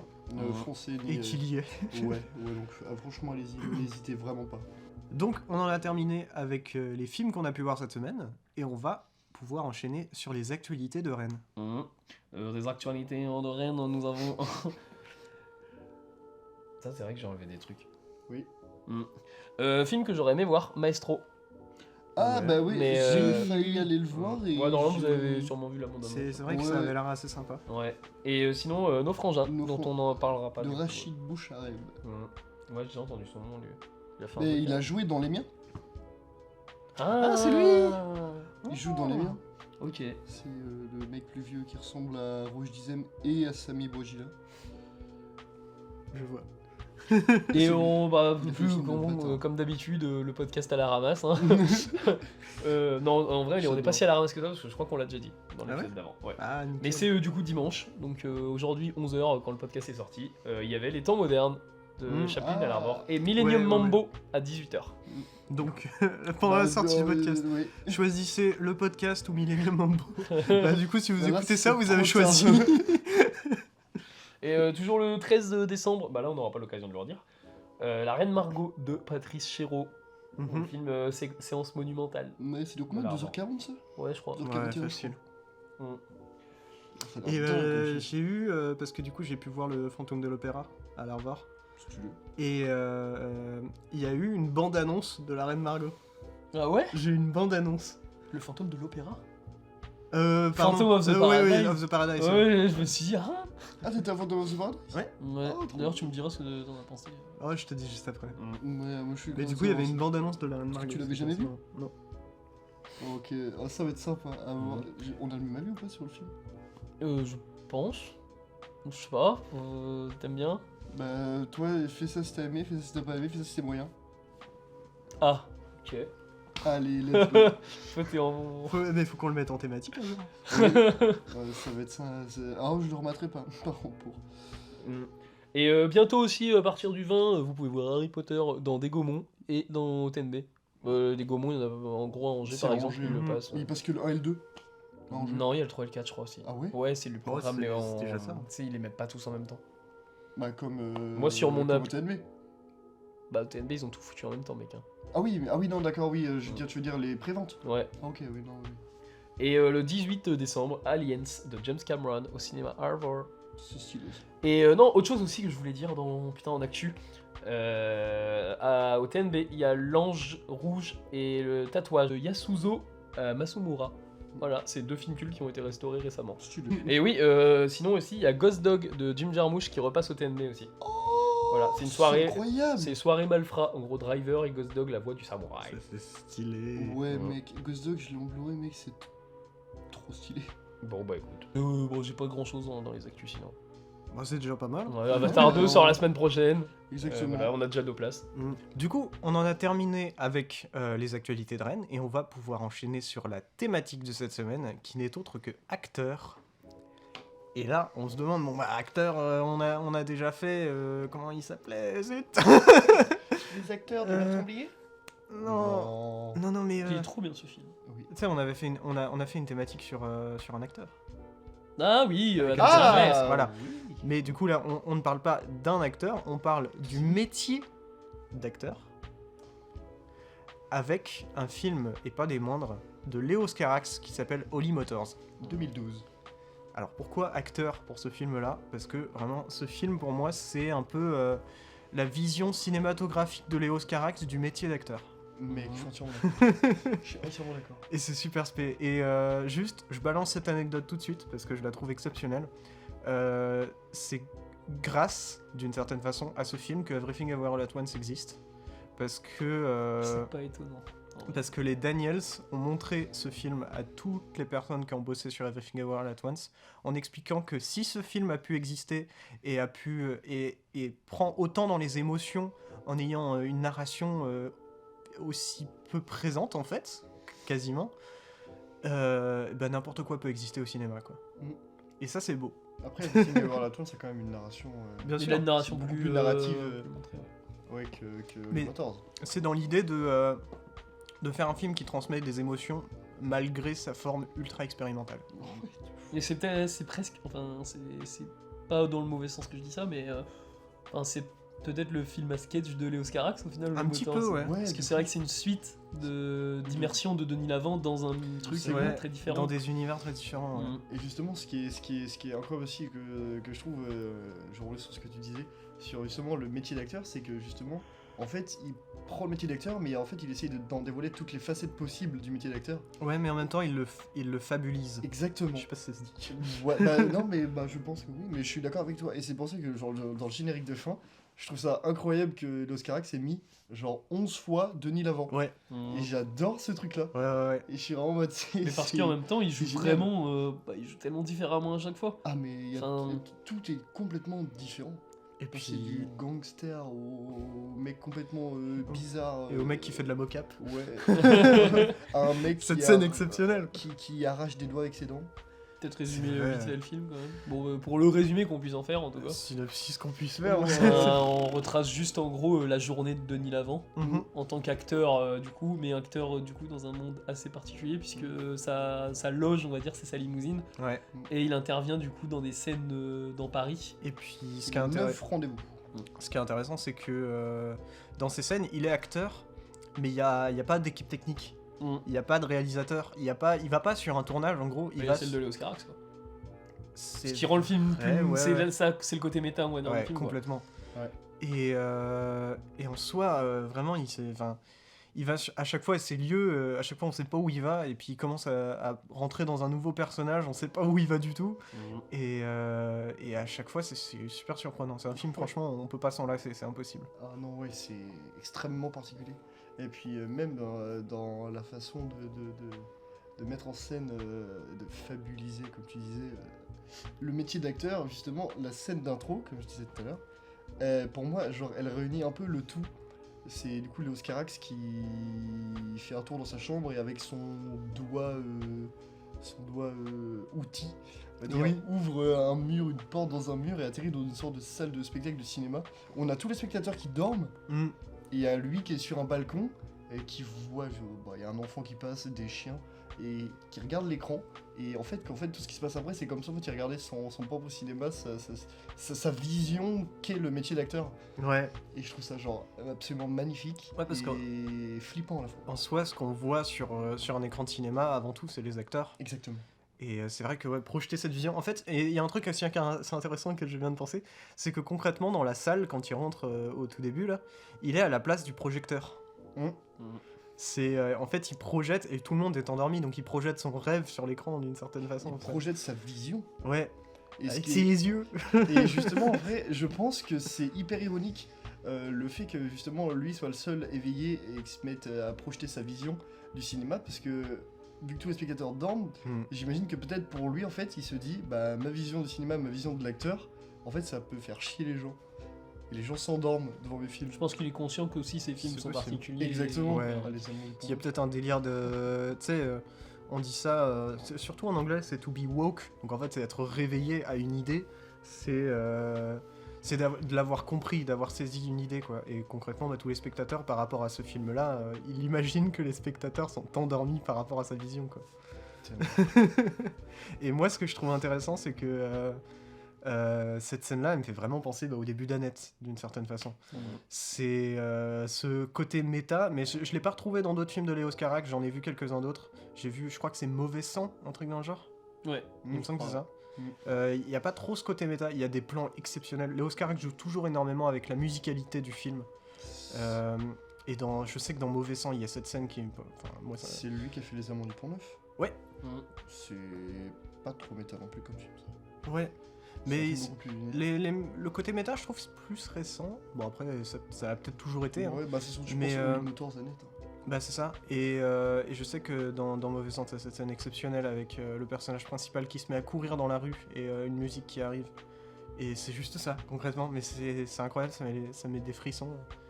Et vraiment, c'est un maître dans ça, Léo Scarax, c'est qu'il montre 3 fois rien, mais il montre Beaucoup de choses en même temps. tellement de choses. Tellement de choses. Je suis entièrement d'accord. Mais c'est surtout que c'est une grosse. Parce que Denis Lavant, il a un gros passé d'acteur. Mm. Mais c'est pas, On va dire c'est pas l'acteur français qui est le plus représenté, en tout cas dans le paysage en ce moment. C'est clair, Et en 2012, mettre Denis Lavant là-dedans, c'était pas forcément, ça allait pas forcément attirer des masses. Et tu te dis, en voyant Holy Motors, que Denis Lavant est peut-être l'un des meilleurs acteurs français qu'il ait jamais eu. C'est possible, et surtout, c'est l'acteur fétiche de Léo Scarax. Ah ouais. Parce que dans Mauvais Sang, l'acteur principal dont je disais tout à l'heure, c'est Denis Lavant, mais quand il est jeune. Ok. Et Denis Lavant est énormément tourné avec Léo Scarax, c'est vraiment... bah, Pas c'est- dans Annette. Non, pas dans Annette. Bah, Annette, c'est une production américaine plus, donc Ouais. ça explique sûrement ça. C'est franco-américain. Pas sûrement Il y a franco, Marion parce que... Cotillard quand même aussi. Oui, c'est vrai, donc, t'as t'as raison. quand même une part de français. Putain, Léo Il Scarax. y a Léo Scarax en fait. Ouais, c'est vrai, c'est ce que C'est j'ai surtout dit. ça. Ouais, c'est ça, il y a Léo Scarax et Il y a Baby Annette aussi. Baby qui est Annette. franco-américaine du coup. À double nationalité. Et elle chante très bien. Elle chante très bien. Mais du coup, ouais, Holy Motors, c'est un voyage. Ouais. Tu vois, on parlait de road movie tout à l'heure, Ouais. c'est un peu un road movie, mais Sous trip. Ouais. C'est un trip le truc. C'est très C'est- étrange. Ah ouais, Et puis ce que j'aime, c'est que le film n'explique rien. Donc on est forcément porté par le truc parce que même quand il y a des dialogues entre le chauffeur de la limousine et l'acteur, c'est à côté de la plaque presque par rapport au film de mémoire, il me semble que c'est ça. Et puis à chaque fois, du coup, quand il rentre dans sa limousine, dans sa loge, il va prendre un nouveau costume, il va prendre des nouveaux éléments, et tu vas le voir partir à un moment, j'aime trop le moment où tu le vois arriver sur un grand parking, il sort de la limousine en lycra noir, Ouais. avec une putain de valise, Ouais. et tu te dis mais où est-ce qu'il va? Il rentre dans une sorte d'usine, et il commence à faire de la mocap avec un flingue sur un tapis roulant, enfin c'est... Et il fait des choses étranges. Ouais, avec une meuf. Ouais. Une meuf qui est en lycra rouge. Ouais, enfin, c'est C'est- très particulier. Il se transforme en serpent, c'est exceptionnel. C'est qu'en fait, il te laisse prendre. Et vu que du coup il t'explique rien, tu te perds facilement, et du coup tu te laisses perdre encore plus dans tout ce qu'il te raconte. Bah, et puis Et ce qui est- c'est. ce qui est bien, c'est que concrètement, enfin, contrairement à ce qu'on pourrait penser avec un truc comme ça qui justement part un peu loin dans ses délires, c'est qu'en fait il perd pas le spectateur parce qu'il évoque tellement de types de films différents, d'idées différentes que tu vois, pendant le côté mocap, tu peux être complètement paumé en mode mais qu'est-ce que c'est que ce bordel, tout ça, pourquoi est-ce qu'il commence à baiser avec une meuf serpent et au final après tu vas te retrouver dans un moment beaucoup plus tard dans le film où ça part en comédie musicale et où c'est très beau.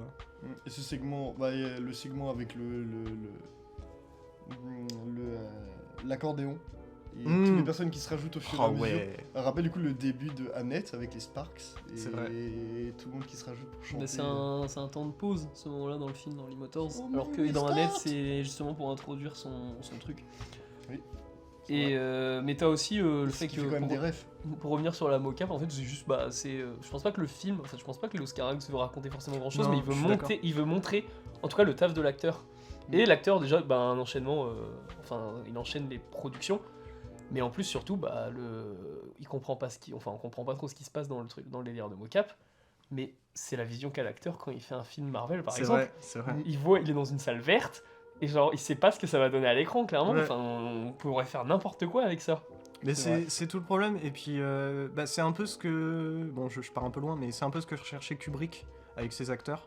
C'est que, concrètement... Les énergies.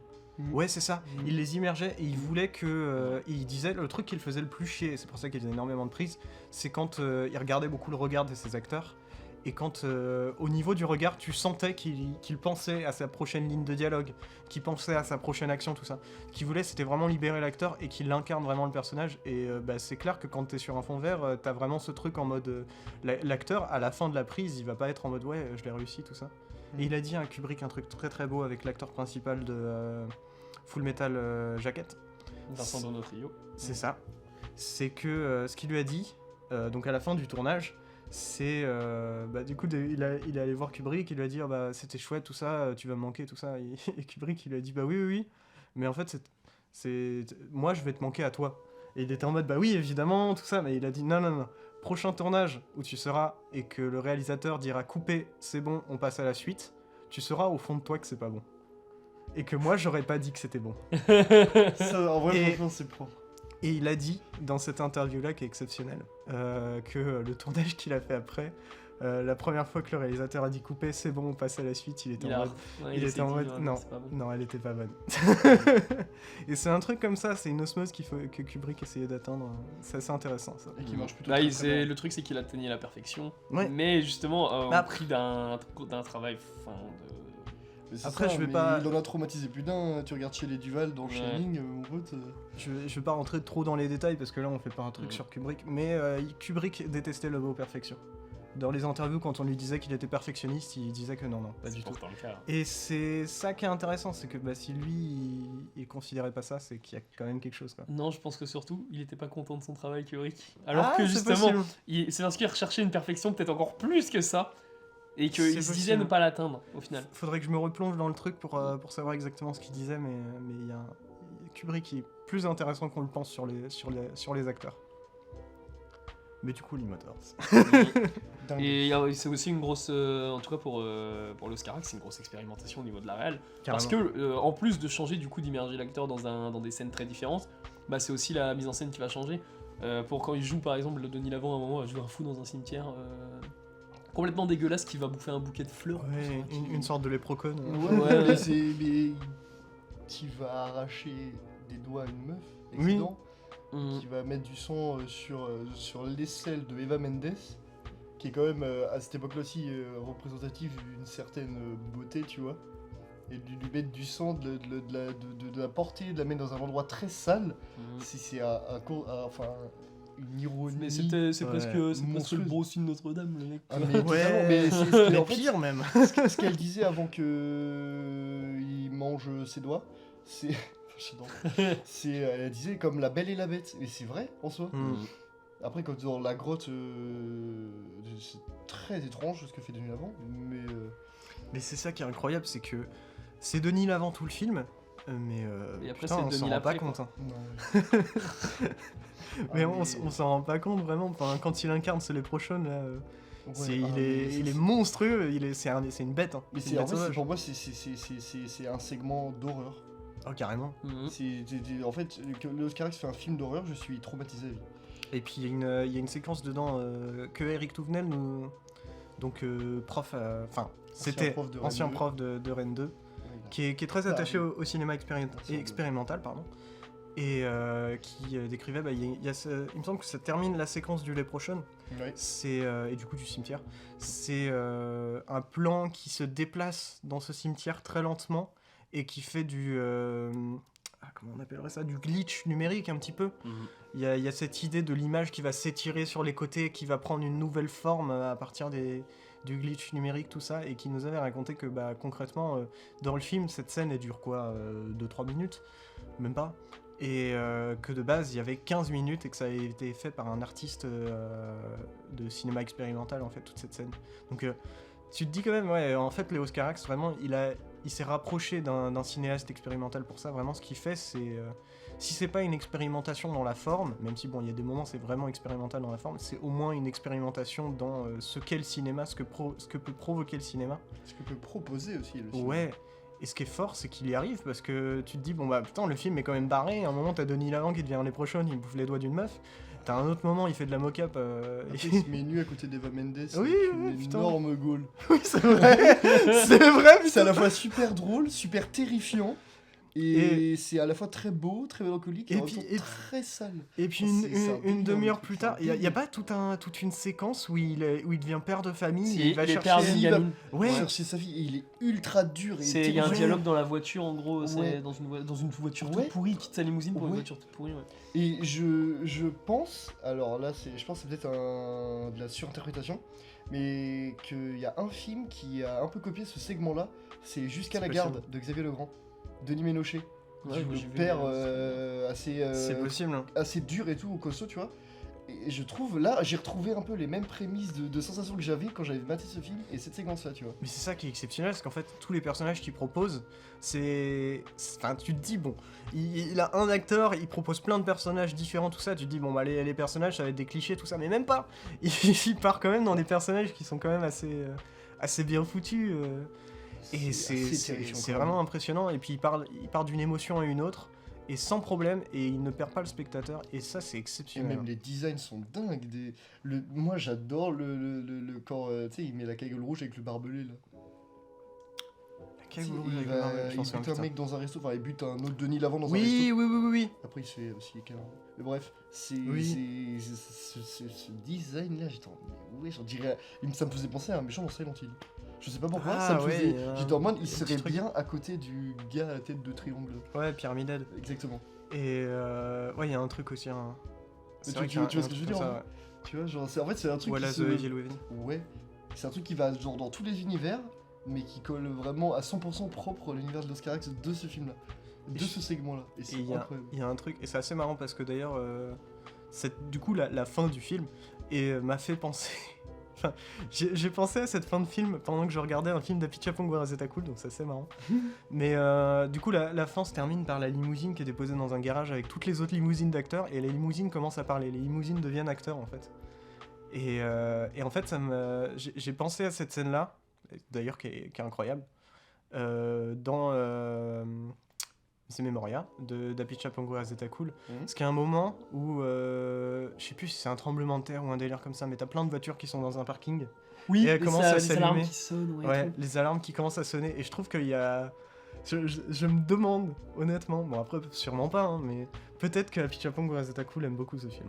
Je pense que les cinéastes comme ça regardent les Oscarax, quoi. Ouais, je pense aussi. C'est obligé.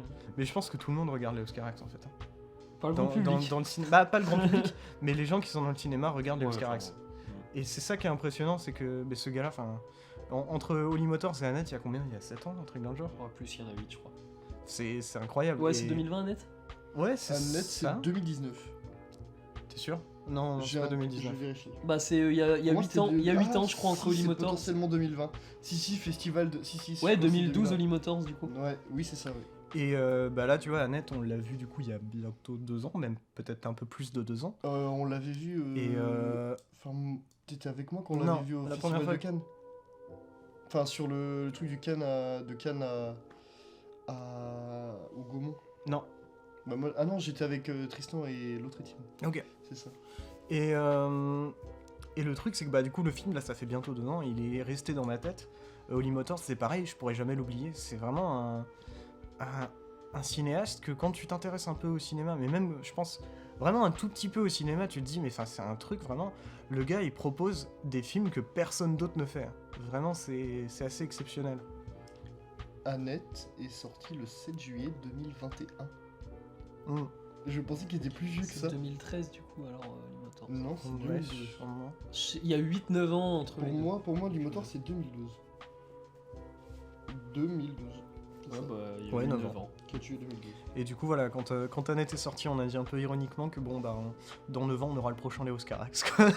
Mais après, il est dans une période où il expérimente beaucoup plus parce que de toute façon, il a eu sa période. Enfin, moi, j'ai pas vu les précédents films de Ouais. l'Oscarax, mais de ce que j'entends, c'est vraiment une période classique pour lui. Ouais. Classique, Les Amants du Pont, ouais. c'est beaucoup plus linéaire comme film que C'est- un Annette ou un. En fait, ce qui est fort, c'est que Moteur. c'est vrai que c'est beaucoup plus classique, j'ai envie de dire, dans la narration, même dans la présentation. Mais ça reste. Ouais, voilà, c'est ça, ça reste du Léo Scarax. C'est quand même des films qui sont Ouais. extrêmement bien maîtrisés et enfin, c'est génial, quoi. Et Enfin, qui je veux sont dire, super bien écrit aussi. Mauvais Ouais, sang, je crois qu'il l'a fait, il avait la vingtaine. Hein. Je l'ai pas vu celui-là. Vraiment, et ce film est exceptionnel. Hein. Je l'ai pas vu, faut que je regarde.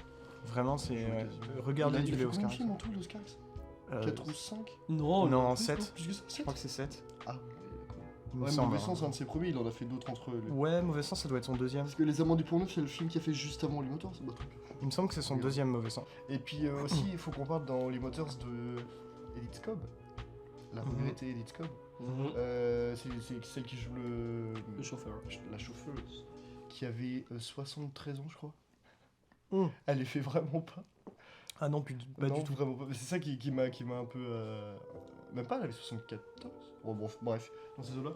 Et qui joue du coup un rôle du chauffeur, justement, de la limousine de l'île avant. Et qui, pour moi, est un peu le personnage qui le remet un peu dans la réalité d'un Bah. monde moins conceptuel que tous ces autres segments. Comme la transition En, entre les segments. en tu soi, vois. ouais, c'est ce qui revient entre chaque segment, c'est vraiment la transition, ouais, t'as raison.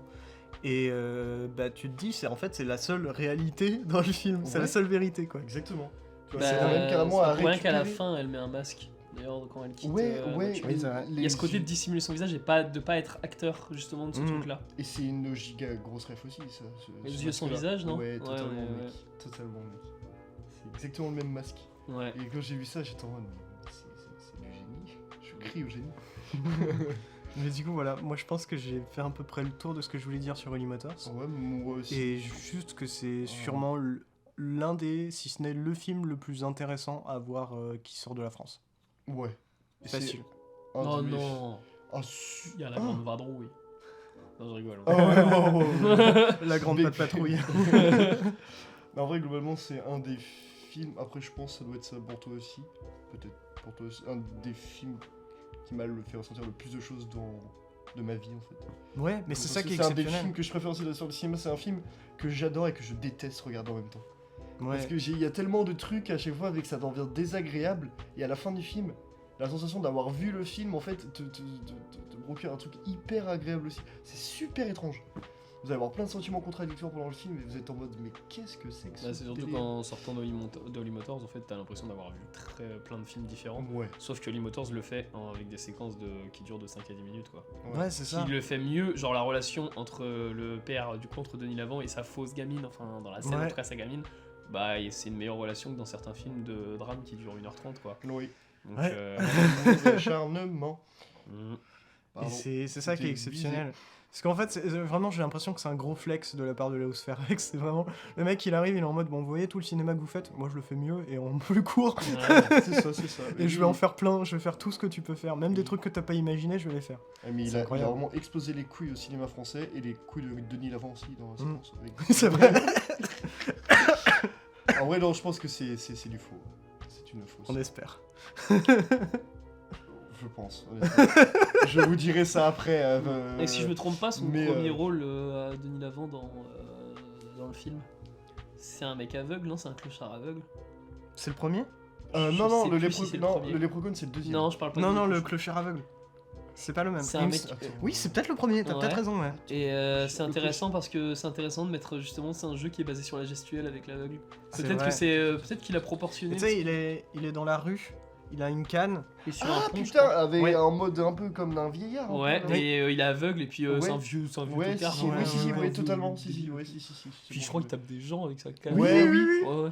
Bah il y a tout un jeu de Comme le gestuelle avec ça. léprechaun. Mais il y a. Le moi, léprechaun qui tape sur un mec aveugle aussi. je trouve Il que marche dessus. c'est un. Il y a un jeu vraiment avec. La transformation, mais dès le début du coup. Parce que tu Mhm. pourrais t'attendre à ce qu'il aille de plus en plus fort, mais en fait, concrètement, il prend son acteur Denis Lavant et puis d'un coup, tac, c'est un vieux clodo aveugle qui va taper Ouais. des gens avec sa canne. Ah, mais vraiment. Et d'un coup, il rentre dans la limousine. Enfin, il passe vraiment de. Et c'est ça qui est incroyable dans ce film, c'est que il passe de ce personnage qui est super particulier et il rentre dans la limousine et d'un coup, il est toujours en costume, mais il redevient un Denis Lavant un peu normal.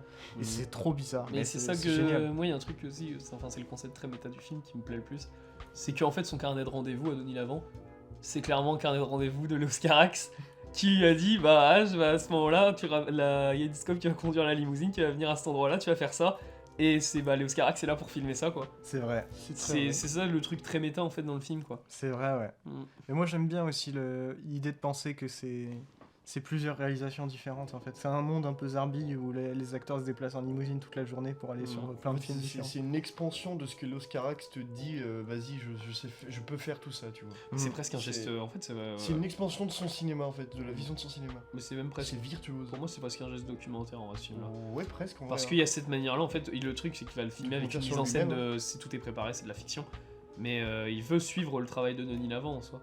Mm. Ouais, bah après, je pense pas qu'il suit en mode documentaire la vie de Denis Lavant, parce que sinon il a une drôle de vie. J'espère pas. Ouais. Non, mais il veut suivre le travail d'acteur en tout cas, Ouais, condensé ouais. en une journée avec plusieurs rôles. Mais ouais, moi je vois bien, vraiment, pour moi, le carnet de rendez-vous, c'est l'Oscarax qui donne les rendez-vous quoi. Ouais. Carrément, Mm. carrément. Puis Denis Lavant qu'on a revu récemment, du coup, cette année, dans la... C'était quoi le film? Avec Neil Schneider, là. Voilà. Et je l'ai vu moi. Oui, on l'a vu ensemble. Ah, c'était pas la Troisième Guerre, c'est l'autre truc là. On était mitigés sur le film. Mais, c'est vrai, mais on l'avait vu, il paraissait très vieux, il jouait un commandant. Parce que justement, J'ai plus le nom du film. Je voudrais rebondir là-dessus. Sentinelle Sud. Ah Punaise. Ah oui, c'est vrai, Oui, et il y a putain. Denis Lavant en mode assez vieux et genre que je trouve même genre presque trop vieux, tu vois. Genre se dire en fait genre il a bien vieilli, tu vois, par rapport à ce film là. Et du coup je pense que Holly Motors c'est un peu son film somme et son film avec le plus de force. Genre c'est Ah, là où Denis je Lavant trouve qu'il exprime. Ouais, je Bah, trouve il a que une c'est là où grosse il exprime carrière. le plus de force parce que mec vraiment dans Sentinelle Sud genre c'était l'année dernière 2021 je sais plus le truc peut-être j'avais vraiment l'impression qu'en fait genre il était là juste pour être là et qu'il avait pas toute l'expression que je C'était cette année, retrouvais Sentinelle Sud. Bah, c'est- Hein C'était cette année, c'était Sentinelle ouais Sud. c'était On en a parlé oui, dans le oui, podcast. oui oui oui c'est- si, oui, c'est oui, c'est ouais. certainement aussi pas la même liberté hein, qui est laissée par les réalisateurs. Ouais, c'est sûr, mais enfin. En vrai, je sais pas trop comment expliquer ça, mais c'est un quota de vieillesse. Tu vois ce que je veux dire? Ou si c'est pas la liberté, c'est peut-être la complicité. Parce C'est possible que aussi, il ouais. tourne avec Denis Lavant vraiment depuis des années. Ouais, ils se connaissent bien, c'est de bons amis. Quoi. Et ouais, je pense qu'il y a une véritable complicité et que ce film-là, ils l'ont fait à deux en fait. C'est ça. C'est comme Del Toro quand il appelle tous les acteurs qui sont tous ses potes pour faire les voix de chaque personnage. Mhm. Mais du coup, voilà, je pense qu'on a fait le tour de Holy Motors. On a fait le tour. Même si c'est compliqué d'en faire le Ouais, tour en ouais, vrai. En fait, faut plus, je pense qu'on vous laisse la part de découverte du film. Ouais, Vous clairement. le découvrir justement. Parce que même je pense avec tout ce qu'on a dit, on en a même Mais pas concrètement, trop dit en fait. je pense que c'est plus intriguant qu'autre chose. Ouais, c'est ça. Là, on a vraiment pris en surface, tu vois. J'ai envie de croire que quand t'es un peu intrigué par le film, tu vas voir les images, tu te dis ouais, quand même, c'est pas le dernier des cons qui a fait ça. Pour ça, puis même tu regardes la bande-annonce te dit rien du tout. Tu veux juste être en mode qu'est-ce que c'est que ce Mais film. J'ai jamais vu le. Bah, Du j'ai coup, vu la moi non bande-annonce, plus. elle est géniale. Et Mais du coup, le film encore mieux. allez voir des films de Léos Carax, allez voir Holy Motors. Allez voir Annette. Et allez voir son prochain dans 10 ans. On se retrouve dans 10 ans pour parler de Léos Carax une deuxième fois. Et du coup, merci beaucoup d'avoir écouté. On se retrouve la semaine prochaine avec une présentation de la part de J'ai un doute Andy. Oui, c'est moi qui fais la prochaine dans thématique. Et du coup, une thématique qui est La guerre. Gros sujet. Gros sujet. Gros sujet parce que beaucoup de films. Ouais, énormément de films même. Oui, Énormément de même films sur la des- guerre. Et j'ai pas appris évidemment. même le des plus, carrières de le plus réalisateurs. simple. Non, le film c'est. Non, je rigole. Mais Ce ne sera pas un film de Spielberg. Oui. Non. Parce que c'est facile. ni un film de Samuel Fuller pour ceux qui connaissent. Je pense que honnêtement, personne peut trouver le film qu'il a choisi, hein, vraiment. Si, En vrai, si ça se non. trouve. En vrai, ça se trouve parce Honnêtement, qu'il a percé récemment avec sa remasterisation. Je pense que j'aurais trouvé. Alors en vrai, je pense Pas que- du premier coup, mais j'aurais trouvé. Je pense que Bref, j'aurais pu trouver parce Bref, qu'il bref, m'en avait bref, parlé. bref, Bon, on en parlera la semaine on prochaine. en parlera un petit peu après. si vous voulez. merci encore d'avoir écouté ce podcast. On se retrouve, comme je l'ai déjà dit, la semaine prochaine. Allez. Des bisous, salut. Bisous.